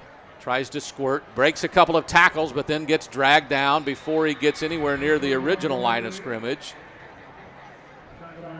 Well, it's not a bad call. I mean, that's one of the best players in the city running with the football on your team, so you might as well give him the ball. Blake Bowman had the tackle, backup safety. Blake Bowman, the 5'9", 150-pound junior, who's had a good junior year, saved a big gain there as Rosemont broke through, and he saved the tackle by the ankles. You know, I think mainly that play was just said, just give our punter a little bit more room to punt from. So a draw play on a direct snap, exactly. in essence. Yeah, exactly. So Peterson is the left. Now this is a different punter. The end-over-end kick will be caught. That ball might have rolled a long ways. That was punted by Adan Vargas, listed as a kicker. James Gentry, the senior DB, recovered it, and he might could have rolled another 15 yards. It might have, but in any event, the punt of about 35 yards leaves the Rangers the ball at their own, 38-yard line. Yep. 5:31 to go in the third quarter. Rangers with their second possession of the half. They scored on their first one. Two receivers to the left, one to the right. Gombert wants to throw. Looks left, has some pressure. And then he's wrapped up in the backfield, and that'll be a sack. And a loss of almost 10, back to the 31. Yeah, I'm not sure what happened there. Defensive end, number 48, Justin Gutierrez, 6'2", 225 senior, really was back there in Gombert's face, and Luke didn't have a chance to really kind of get his feet planted and look for a receiver. I don't know what happened with the blocking assignment up there. It might have been a busted assignment. Well, that's the roll right and wants to throw to the two receivers on the left. And that time he just didn't have any time. So 2nd and 18 from the 31. We'll have a tight formation with a receiver either way. Two receivers right, one to the left, but all of them in tight, and two backs in the backfield. Gombert wants to throw, setting up a little screen. It's Hoskins. They get a few yards out to the 33. A gain of a couple on the pass play, but not much. More whistles. Is there a flag somewhere? I don't think so. Oh, there is a flag. Personal foul against them. But again, what kind of personal foul? I don't know. Maybe he'll tell us here in a moment. Personal foul against East Central. And if he could read lips, we would know what he's talking about. Of course, we can't. That last play, the Hornets were in single high coverage, zone under, and so as soon as Luke saw that, he dumps it to the short back coming out in the flat, which is the right decision to make. But then the defenders come up and make a tackle fairly quick, so it's only a short gain. Again, we don't know exactly what the penalty was, the personal foul, but it's first down. Automatic first down, 15 yards and a first down. The Rangers back in business. 4:15 to go. Fortone skips it. Now a pass. This one down the field, intended for Tietzman. The pass thrown by the receiver, Maverick Freeland, goes incomplete on 1st and 10. Freeman was covered pretty good by Tishron Johnson. A sophomore defensive back. I don't know if he could have gotten that pass in there, but it was too slow developing. It didn't sell you on the reverse, from my perspective. So it needs to happen a little bit quicker. As soon as he got the second handoff, he was ready to throw, and that really didn't lend to anybody to look in the backfield threatening for a runner. What makes trick plays work is it sells itself. Like you really don't know what's happening. Not real sure what the flag was, but I believe it was hold. That's a 15-yard penalty. Is that a personal foul on us? Our referee is so quick and not real descriptive but that's a flag against the Rangers, and that is 15 yards back to the 33. That's 1st and 25. You got a 1st and 25 play there, Coach?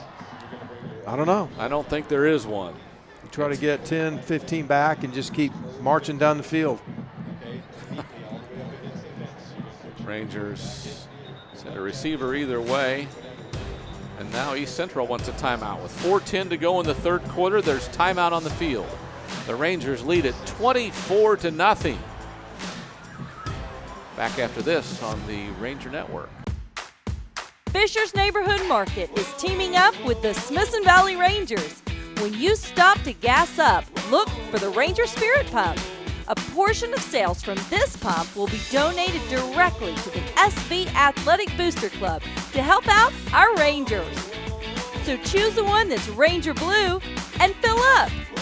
Fisher's Neighborhood Market is proud to sponsor the Smithson Valley Rangers.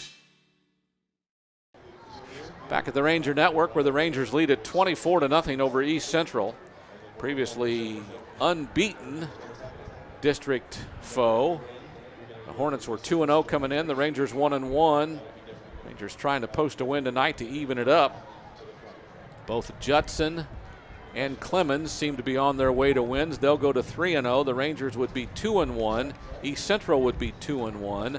And they would be alone in a two-way tie for third. For third, right. The Bromfels not going to win tonight. They'll be 1-2. Steele will win, and they'll be 1-2. And Canyon and San Marcos will both be 0-3. Is what we expect. Larry Hill really out on the field questioning. Looks like. Well, you have one set of referees talking to Larry Hill, and the other one talking to the Joe Hubbard. Joe Hubbard, yeah, with East Central. So I don't know what the deal's going on here. Both coaches wanting an explanation with what just happened for sure. East Central called a timeout, I think, just to complain for a while, as we have voiced our question of what's being called tonight, because we don't know, because they're not explaining much. Joe Hubbard very unhappy as this timeout continues to drag on, as our referee is letting him talk as much as he can. Now the referee doing some hand signals. Joe Hubbard doesn't seem to be satisfied. He's not going to win the argument, but nevertheless, you have every right to express your thoughts. Larry Hill didn't have that same opportunity, as our referee makes it way back to his position. Now he's coming over to the sideline.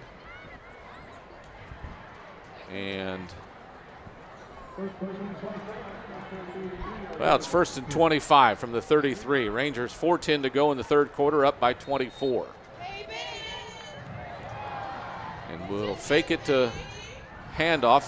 Gombert rolling out, makes a nice pass, completed to Cooper Douglas near the original line of scrimmage near midfield. It'll be now 2nd and 7 on the nice play that gained, it's at 18 yards. Yeah, good play by Luke Gombert, rolling out to his left, being a right-handed passer. He really threw a nice ball that time to Cooper, right on the money. Good for a pickup for like 12 yards. Got a lot of that penalty yardage back. Yes. So 2nd, and we'll call it 8 from midfield. 2 receivers left, 1 to the right. Fortone takes the handoff, left edge. It's a couple of yards, but he's rolled up in a hurry. Clock will continue to roll, under 4 minutes to go now. Fortone's gain is 2 yards to the 48. Yeah, be careful. They're running kind of the same plays, just out of different formations. But that time, the Hornets defense had basically knew that they were coming that direction. The linebackers blitzed on the strong side, and really Fortone had nowhere to go. 1 receiver left, 2 to the right. Fortone the setback next to Gombert. Low snap. Gombert picks it up, wants to throw, rolls to his left, and throws it away. That's a late hit. And he gets hit out of bounds. It's a flag, too. And there is a flag on the play, and that'll be a first down yardage for the Rangers. That's just stupid play. Yeah. That you know the quarterback's going out of bounds. You do not need to lay him out. That's just an easy call for the referee. Yep, that's the call. Personal foul. Roughing the passer. We got it all that time from him. I mean, it would have been 4th down and 7. Probably the Rangers would have to be punting away. Now it's first down on the. It would have been 3rd down and 7, but now it is a 1st down.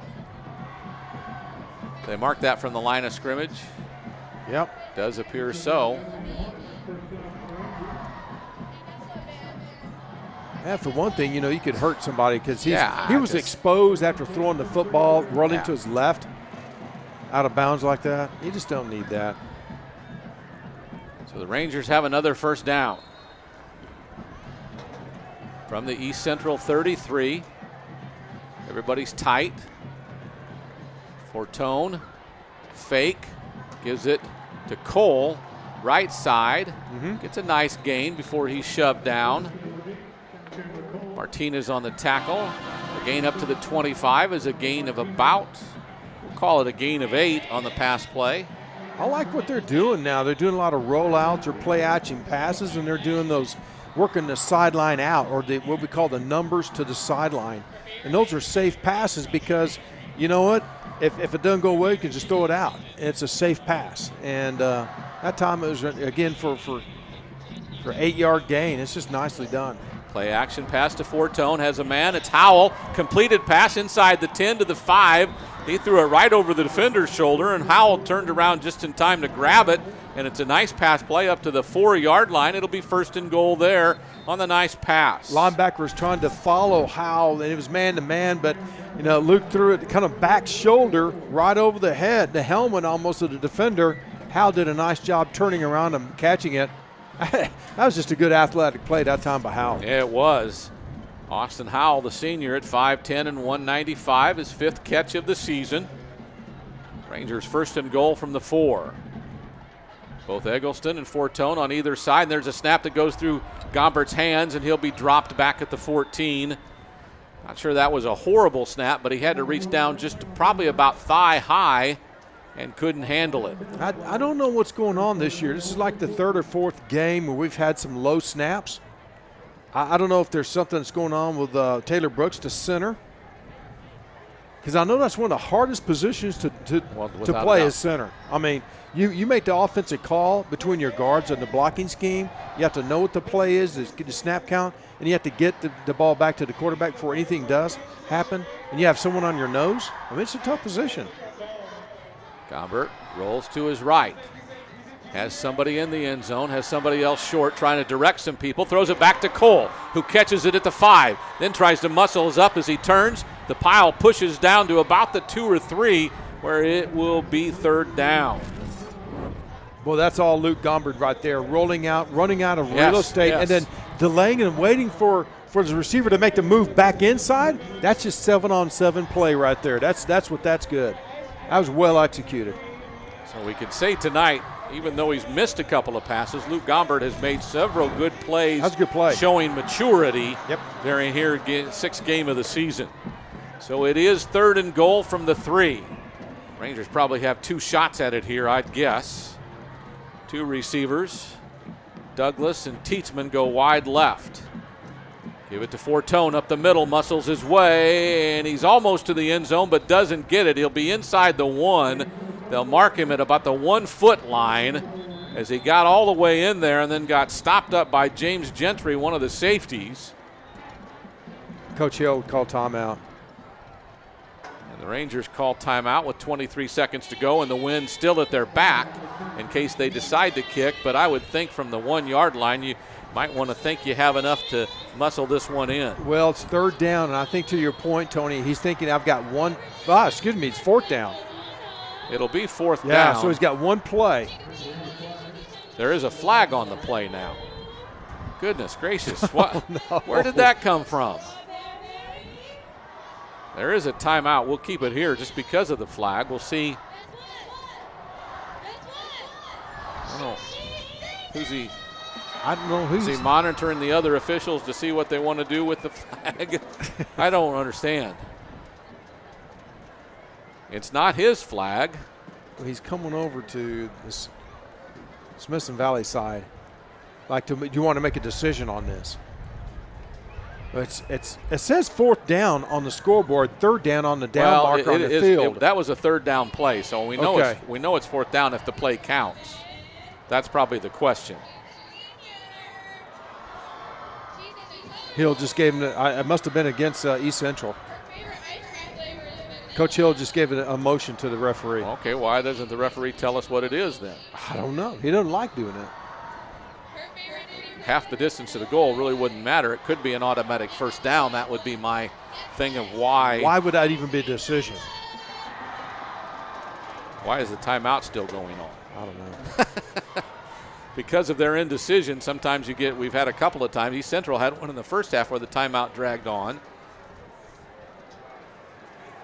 They're making a change on their card, so that would indicate that there must be a new set of downs. Whoa, whoa, whoa, whoa, whoa. Offense coming out. He's saying, hold on. He's got to tell us what the call is. Or is there a call? So it is 4th down. Dead ball, unsportsmanlike, against them.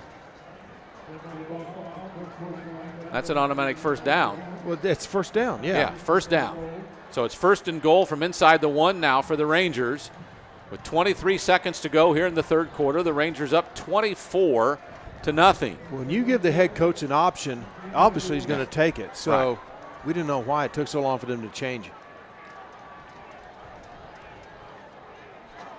Guess he's signaling the number that time. Talking to our coaches, I'm not real sure why. So it's 1st and goal from inside the 1. Play clock starts, 23 seconds to go in the quarter. Gombert takes the snap, gives it to Fortone, straight up the middle, touchdown. Jacob Fortone scores again. So a 1-yard touchdown run by Jacob Fortone. Right now we're seeing the Hornet defense just doesn't have a real answer to the Smithson Valley offense juggernaut here tonight. Pretty much the Rangers are able to do anything they want to do offensively, and there's just no answer on defense. 10 plays for the Rangers and 62 yards, the extra point to come from Joaquin Rodriguez.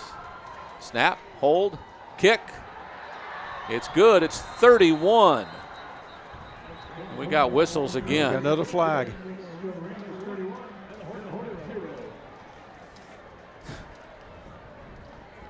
Rangers coming off the field, offsides against them.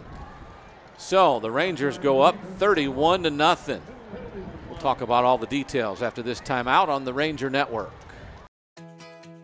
Mom Needs a Break Cleaning is the professional service you can trust. Thorough, careful, and affordable. We take care of all your home cleaning needs so Mom can take care of the important things in life. Isn't it time you came home to a spotless house without the hours of back-breaking work? Call Mom Needs a Break Cleaning for an over-the-phone estimate and to set your personalized cleaning schedule with us today. We're back at Ranger Stadium where the Rangers have now grabbed a 31-0 lead. They're shutting out, again, one of arguably the more prolific offenses here in District 26-6A. The Hornets have scored a bunch of points this season, but tonight have been fruitless. Yeah. And still got a quarter to go. Yeah, exactly. And checking some of the other scores in 26-6A, there's been some lopsided score here at Ranger Stadium. There's some other lopsided scores in the district as well. Judson's gone up 40 to 20 over the New Braunfels Unicorns, and Steele is 49. San Marcos Rattlers 3. So lopsided scores there too. Rodriguez will kick with the wind at his back one last time. This one through the end zone, and East Central will start 1st and 10 from their own 25. And they have had 2 possessions here in the first half. One ended on an interception, the other ended on a punt. And D'Angelo Rosemond, who I'm guessing is probably between 60 and 80 yards rushing tonight with that 35-yard gain he had earlier in the third quarter. But he has been held well under his 170-yard per game average tonight with 12 minutes yet to go. 20 seconds left in the third quarter. Probably one play, and then we'll go to the fourth. 2 receivers left, one to the right and a tight end to the right for the Hornets. Pasanko takes the snap, gives it to Rosemont. Straight up the middle, has a little seam. He is dragged down by a bunch of Rangers. Down at the bottom is Padilla. And the running play gives him 3 yards on the gain. It's 2nd down and 7, and that will be the final play of the third quarter. So the third quarter has come to an end. The Rangers lead at 31-0. We're back after this timeout on the Ranger Network. Control. Your ability to choose. Control gives you power to fulfill your needs and wants as you see fit. GVTC understands and delivers control for their customers every day. I'm Trey Bellew-Witcher, and GVTC gives me control. don't think anyone doubted the Rangers would have a pretty good chance to win this game. I don't think anyone thought it would be 31-0 with 12 minutes to go, though. Yeah. I'll tell you what, this has been a total team situation for the Rangers right now, offensively, defensively. I tell you, the defense shutting down Rosemont has given the offense for the Rangers a lot of positive opportunities to score, and that's what they've done. Against a three-man front, Bosanko wants to throw out in the flat, intended for and caught by Christian Vea. And the junior wide receiver will catch it for no gain. Actually, they'll lose a yard back to the 27-yard line. Great job by the corner, Colin Betsy, coming up on that really quickly, not getting him an opportunity to get upfield. That's Again, just it good was technique. 3 receivers that way. They're just throwing it to one of them while the other 2 block. Yep. And nobody really blocks very well. So they'll send 3 receivers to the left now, 1 to the right. It's 3rd and 8. From the 27, Bosanko looks to the sideline. Play clock at 5. Takes the snap, wants to throw.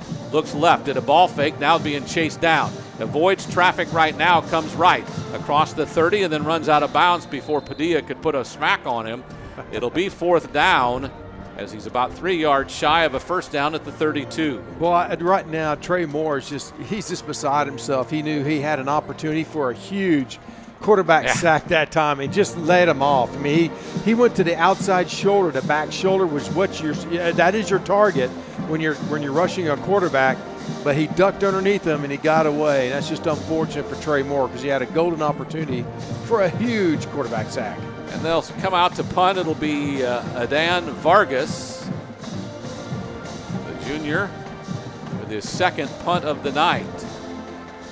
The left-footed kicker gets it up in the wind a little bit, fielded by Mason Livingston. He'll get about 6 yards. All right. And the Rangers will start 1st and 10 from their own 40. Yeah. Pretty good field position. After a punt of 35, the return is 5, and the Rangers will start 1st and 10. Again, good, decent field position for the offense. Credit to defense, putting a lot of pressure this time on the Hornet offense and having to punt the football. Even though with the wind, it wasn't a great punt. I mean, 35 yards is 35 yards. Even with this kind of wind. I think you could say the kicking part of their game is not a strength. Right. So Rangers come out with a tight formation. 2 receivers right, 1 to the left. I'm going to call him our friend. Hoskins takes the handoff and gets a couple of yards across the 40. Gabe Hoskins, the junior running back, gets a couple of yards before he's dragged down. I think we have a couple substitutions in the offensive line. We got Colton Thomason, the big freshman kid, 6'3", 320 pounds in there, right guard. 6'7". 6'7". Oh, excuse me, 6'7". 6'7". Garrett Schaefer's. Colton, I apologize, sir. Garrett Schaefer's at right tackle. Gombert with Hoskins to his side. Takes the snap, hands it, coming left. Has a block there, good one. Cuts up inside, gets a couple more yards, give him a gain of about 4 to the 46. It'll be 3rd down and 4. Some other linemen out there as well. 66 is out there for the first time. It's Brandon Salvaggio. It looked like a backup fullback, DeBose, who's a sophomore, was out there in that play too. Wow, getting a little varsity action.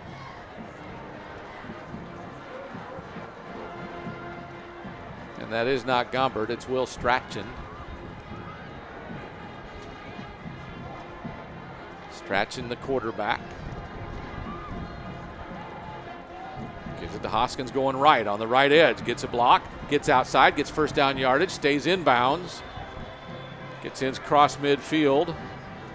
They'll move the chains. That'll stop the clock for a minute. About 9.5 minutes to go on a nice first down run. Nice job this time going into the wind and just grinding it out, taking time off the clock. And Hoskins, he's not a big kid either. He's a 5'7", 150-pound junior, but he sure runs tough. He does. He's had over 200 yards on about 30 carries this season. Braxton Bounds, a senior, is in the backfield as well. He had some action there. I think Bounds took a step before the snap. That'll cost us 5 yards. Again, some of these players don't play a whole lot during the game, and so when they get in there, they're a little antsy and trying to anticipate the snap count. That time took just a little step forward before the snap actually had occurred. Just a little one. Just a little one. So it is 1st and 15 from their own 49. Rangers will come back to the line. Under 9 minutes to go in the game now. Strachan takes the snap, gives it to Bounds going right. Tries to find a seam, cuts back to the left, gets ahead, about a 4-yard gain up to the 48-yard line. Brings up 2nd down and 11. Not a bad run, too. There wasn't a whole lot there, but he just saw a crease and head up, what we say, plant your foot and go north. Yeah, he did. So a different running back is out there now. It was Camacho, backup fullback.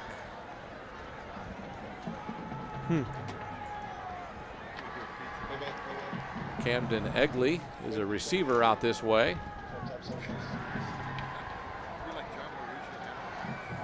Strachan takes the snap, gives it to Hoskins. Goes up the middle, finds a seam, run. Breaks loose. Now in the open, across the 20, the 15, the 10, the 5 to the pylon. Touchdown! Good job. What a run by Gabe Hoskins, who turned the corner and then just exploded forward. There's a flag on the play, though. We'll see if it'll bring it back or not. And I believe it'll be holding and probably will bring this one back, even though our referee continues to walk up the field. I'm confused. If this is being brought back, that's a shame. That's a touchdown. It is a touchdown. Unsportsmanlike conduct is the call, and it's back near their sideline. Boy, that is a tough to decipher what somebody got thrown out of the game. Okay. I don't know if that's a player or a coach, but he just gave the signal that someone was thrown out of the game. I don't know, but this not take away from that run by Gabe Hoskins. That was a great run by the junior running back, who doesn't get a whole lot of action. But I tell you what, he's making the most out of this game. And I tell you, he planted his foot. He dipped and dodged a couple would-be tacklers, and that was all speed right into the corner of the end zone, right in front of the pylon.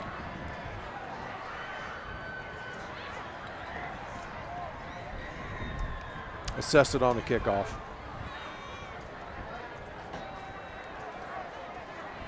I thought maybe a sideline warning or something like that at first. Well, I don't know that someone was kicked off, but he did this, which is the universal signal for someone being tossed. Right. The extra point will come from the backup kicker. That's good. Colby Wright, and it's up and good. The Rangers go up 38-0 with 7:52 to go in the game. We're back after this timeout on the Ranger Network. 3, 2, 1, here we go. Welcome to our NASCAR Race Hub. From the green flag at Daytona to the checkers of Homestead.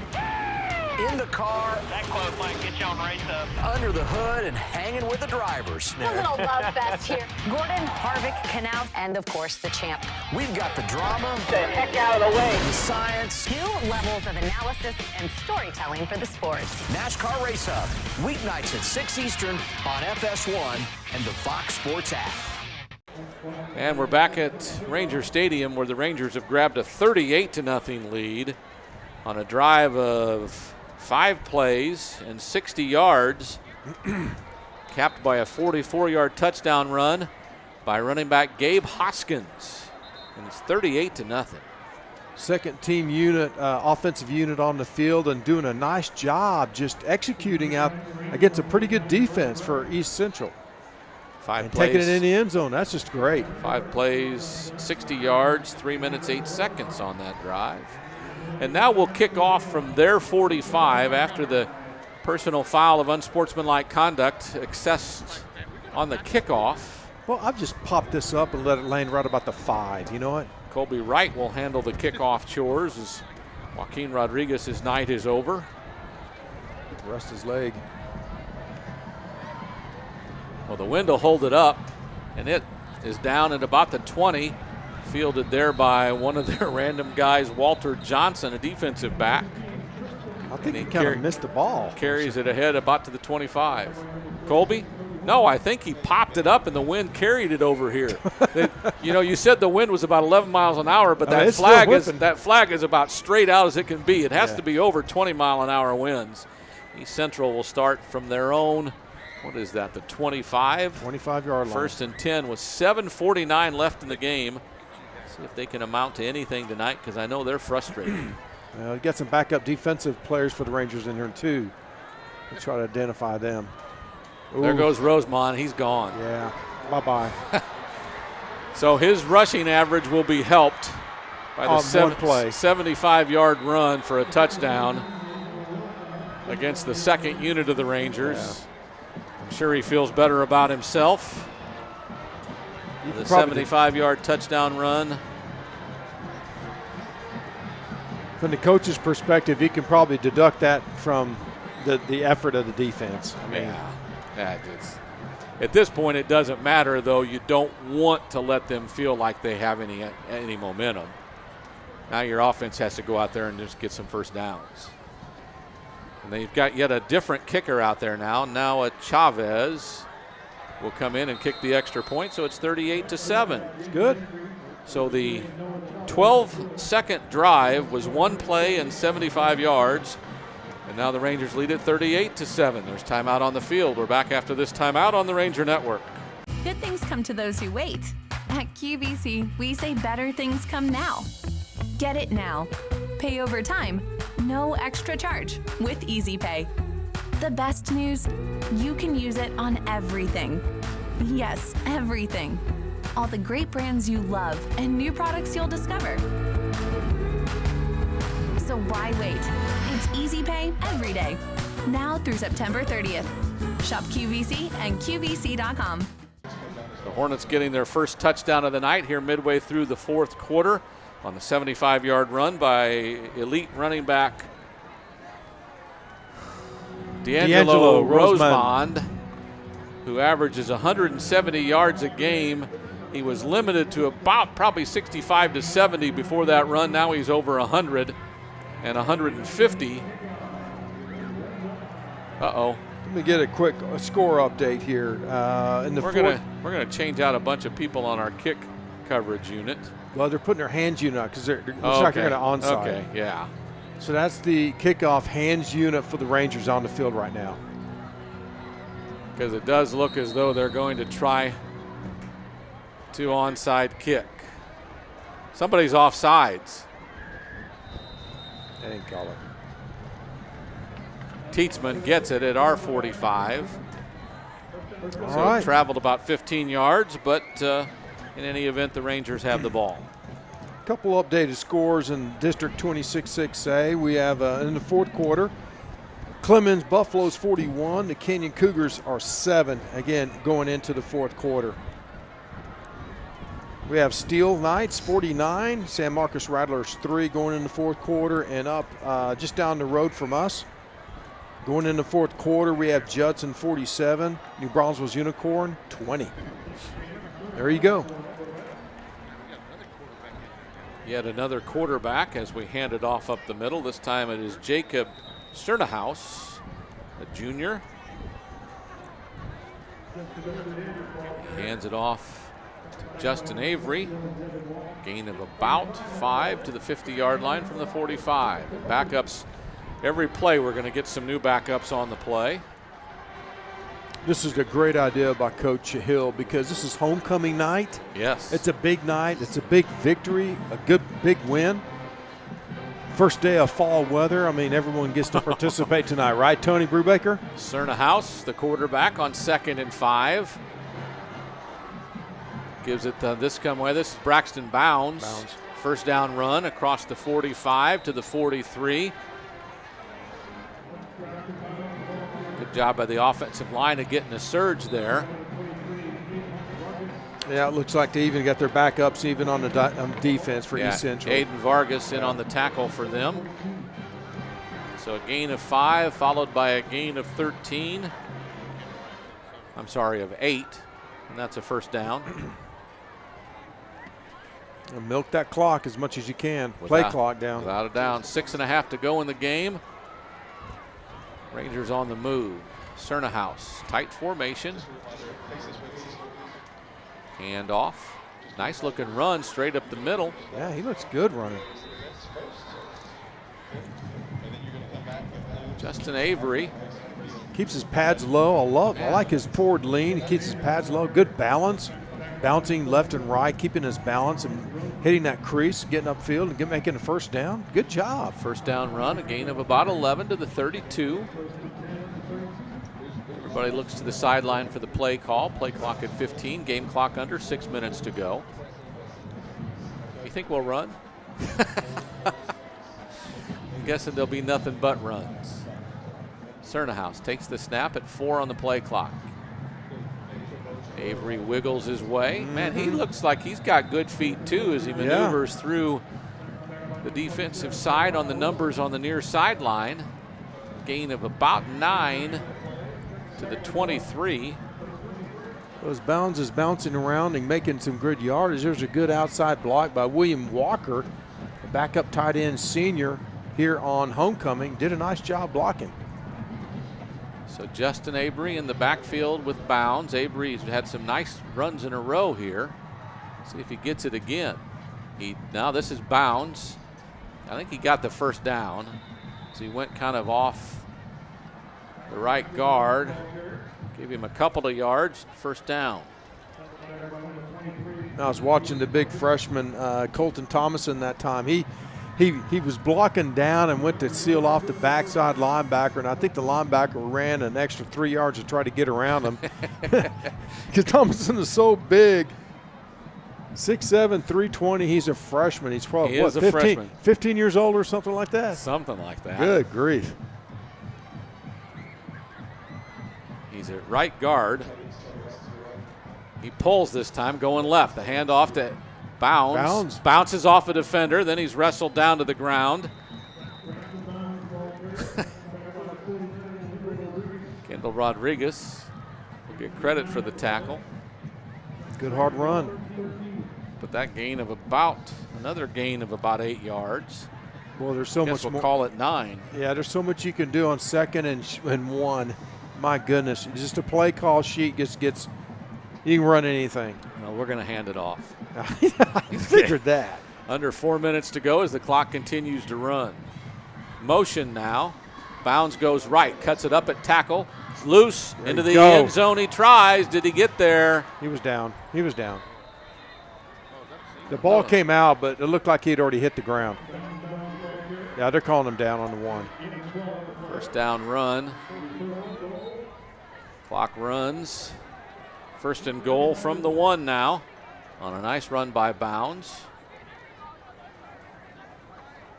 Give it to him again. Let him get in the end zone again. Without a doubt. Oh, yeah. Without a doubt. He's earned this one. So Bounds and Avery on either side of Cernahouse. The junior quarterback takes the snap, gives it to Bounds. Up the middle he goes. Touchdown, Smithson Valley. Good for him. Well, I'll tell you, this whole series was all Bounds. He deserved to get in the end zone on this one. So Braxton Bounds with his his second. Third touchdown of the season. His first one tonight, third one on the season. He's now rushed for over 100 yards on the season with a long of 37 yards in a previous game. On for the extra point is Colby Wright, the senior. Right-footed kicker sinks it up and sneaks in the upright. It's good. It's 45-7. The Rangers lead it by 38. There's timeout on the field with 3:18 left in the game. We're after this timeout on the Ranger Network. There's no way that's pass interference. Look, he's making a play for the ball and there's not even any contact. That's not interference. I don't know, Coach. It is what it is. No way. Run that back again. Well, Coach, maybe it was a bad call, but it sure doesn't get any better than this. Well, actually it can.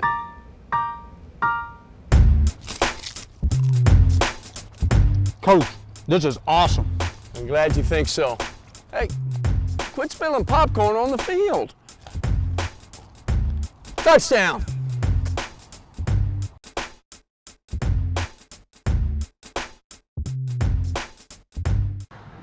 And Wright, the senior backup kicker. Going to get a tired leg tonight himself. This is at least his third kickoff, if not his fourth. These kickers are going to get in the ice tub, man. They're going to be so sore. All the kicking. Into the wind, kind of pops up. It'll be fielded at the 30. A lot of room for running by one of their backups who gets it out to the 40, so a gain of about 10. Is that to Deion Lott? That's Lott, I think. Yeah, Lott. He's a sophomore running back, getting a little playing time as well here tonight. So again, the Rangers will have nothing but backups on the field for what could be the final drive of the night. Hopefully the clock will continue to roll.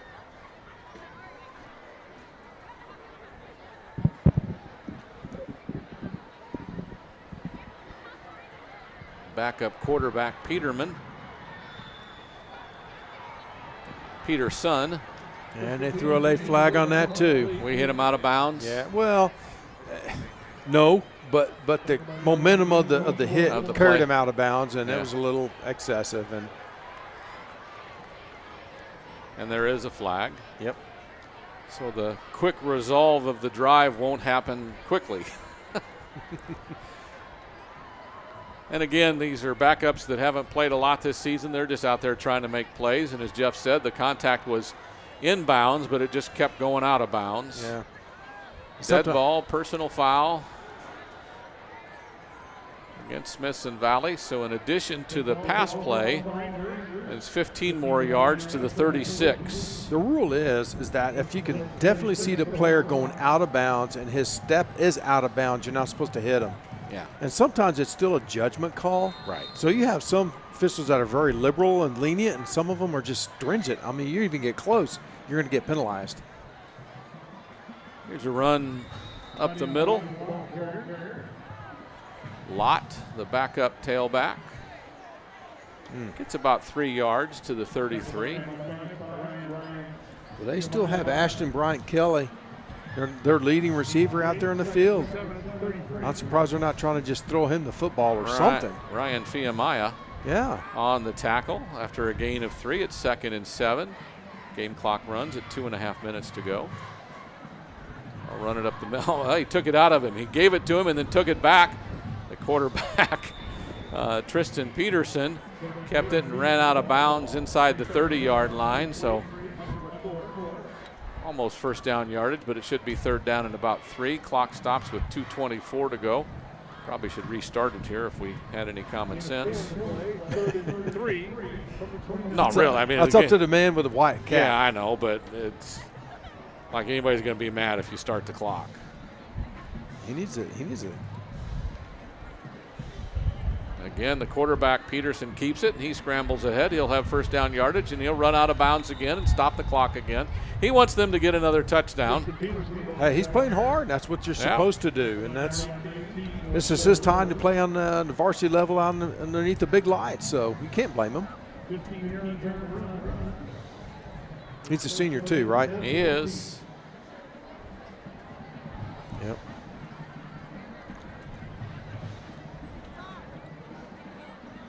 So again, it's 1st and 10 from the 14. Peterson wants to throw, aim into the corner. That's their starting wide receiver, who goes up against our third string corner, Tate Maples, our backup backup cornerback, Tate Maples, the junior, fought with him. Again, Anston Bryant Kelly came in tonight with 8 receptions for 100 yards, but really hasn't been much of a factor tonight, like most of their offensive players. Rosemont ended up with a long touchdown run to get over 100 yards, but really didn't have much of a night. Maples on coverage. Quarterback Peterson wants to run, and he'll get into the end zone almost. They'll mark him down just inside the 1. Well, give that young man some credit, too. He's been wanting this. I mean, he deserves to get in the end zone himself in this situation. Here we go. We're running the clock now. So under 2 minutes to go. Hornets trying to put some fruitless points on the board. Peterson in the shotgun. Keeps it himself and gets, well, I don't know. Did he get in the end zone? Yeah. Oh, boy. He got smacked as he got there. That that one side judge finally said, okay, I'll throw my hands up. He took about 10 steps in, and after Peterson was smacked by Joe Van Pelt and some others, I'm not sure he got in, but they're going to give it to him because Jeff really wanted him to have a touchdown. That's right. That's right, doggone it. He was listening to us in his earpiece. I'm not sure he has an earpiece, but that's okay. Everybody listens to the Ranger Network. Come on. Noah Chavez in for the extra point. The hold wasn't very good as the snap was kind of low, and the kick is no good. So 45-13. It'll be a 32-point margin as the Rangers will receive the kickoff, and we'll see if they'll onside kick again. We'll take a brief timeout with them. The Rangers up 45-13. A minute and a half to go on the Ranger Network. Building links between people. Connections are real, finite, tangible experiences, ones you'll never forget. GVTC understands and delivers connections for their customers every day. I'm Luke Gombert, and GVTC has me connected. So see some good football here tonight. Chavez looks like he'll just have a normal kickoff as we got our hands team out there. But with the wind at his back, he'll kick it deep. And into the end zone it goes. The Rangers will have 1st and 10 from their own 25. I would believe you could probably take a knee or hand it off 3 times. Yeah, As the I'd offensive hand unit. it off. Yeah, I think so. All I know is we should run about 2 or 3 plays and this one should be over. I think that 99.9% of the people in these stands would like that to happen.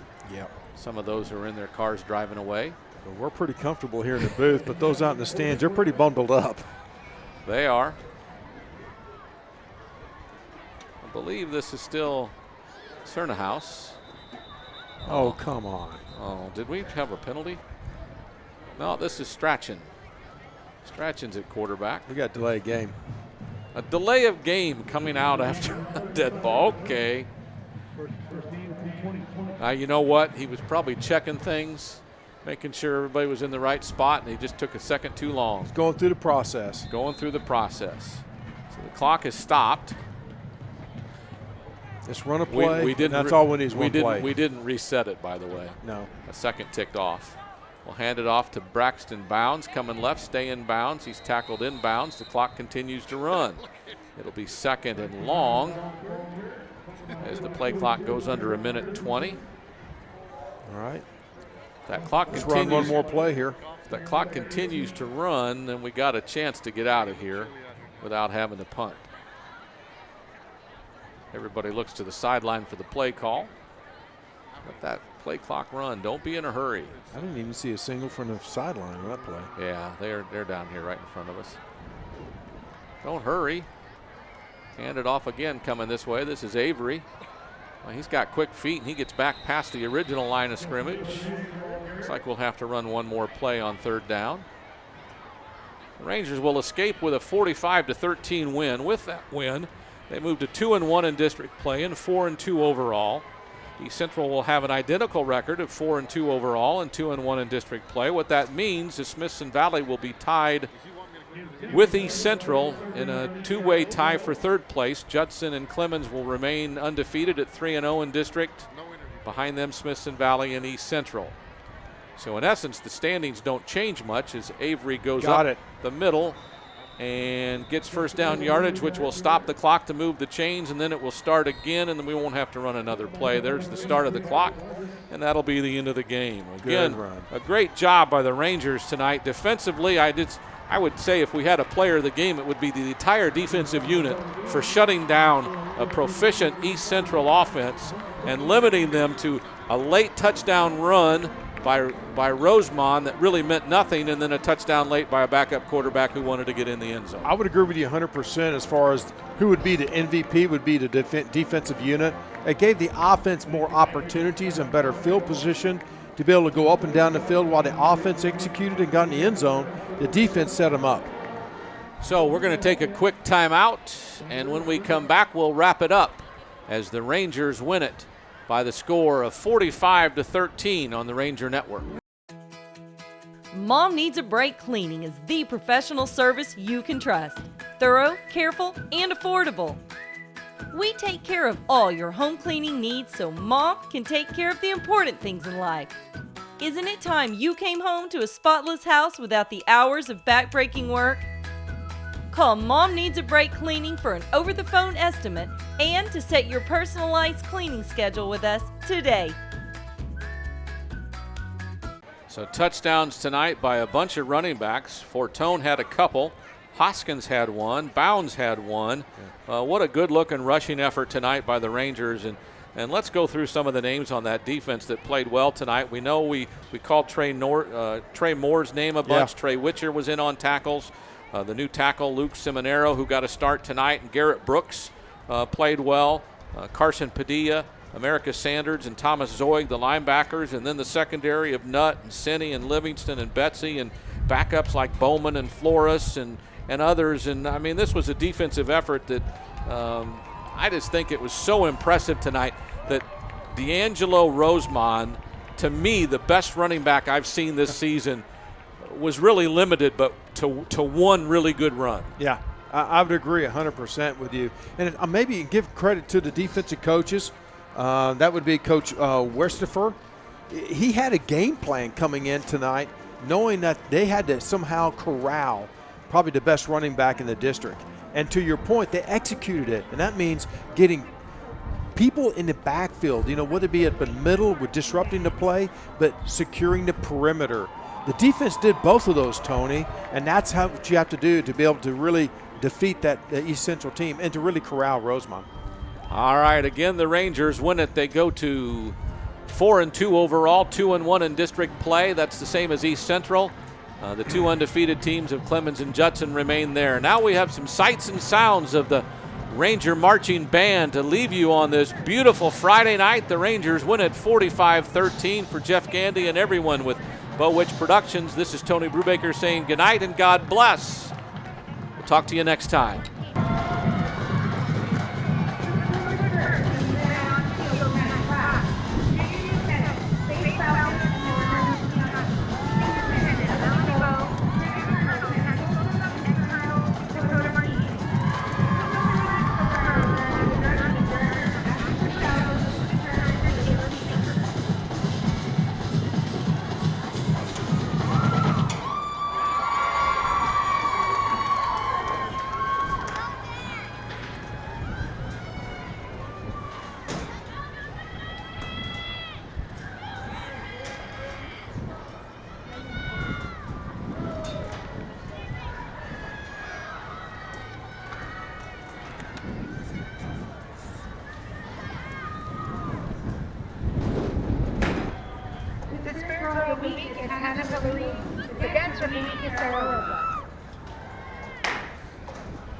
This evening, the Silver Spurs of Florida, joined by featured tour Laura Cola, will be performing in the Field Spur Team 2, deep in the heart of Texas. Now please welcome the award-winning Silver Spurs and Silverados.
2019-2020 Silver Social Officers are President Taylor, Vice President Ashley Green, Social Officers Central Lauren Goldman, and Chaplain Patty Chandler.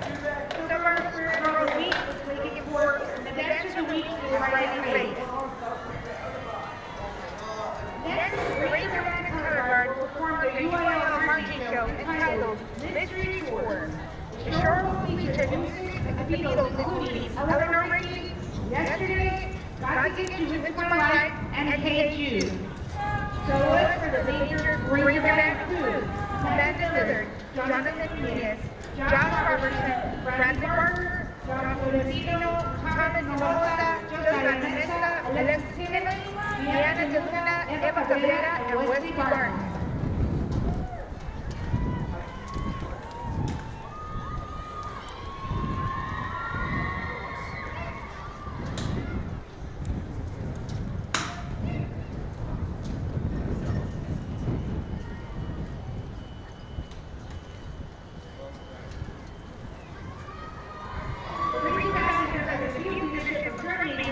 Ryan Collins, Lindsay Caxton, and Jamie Wilson. The 2019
Bye.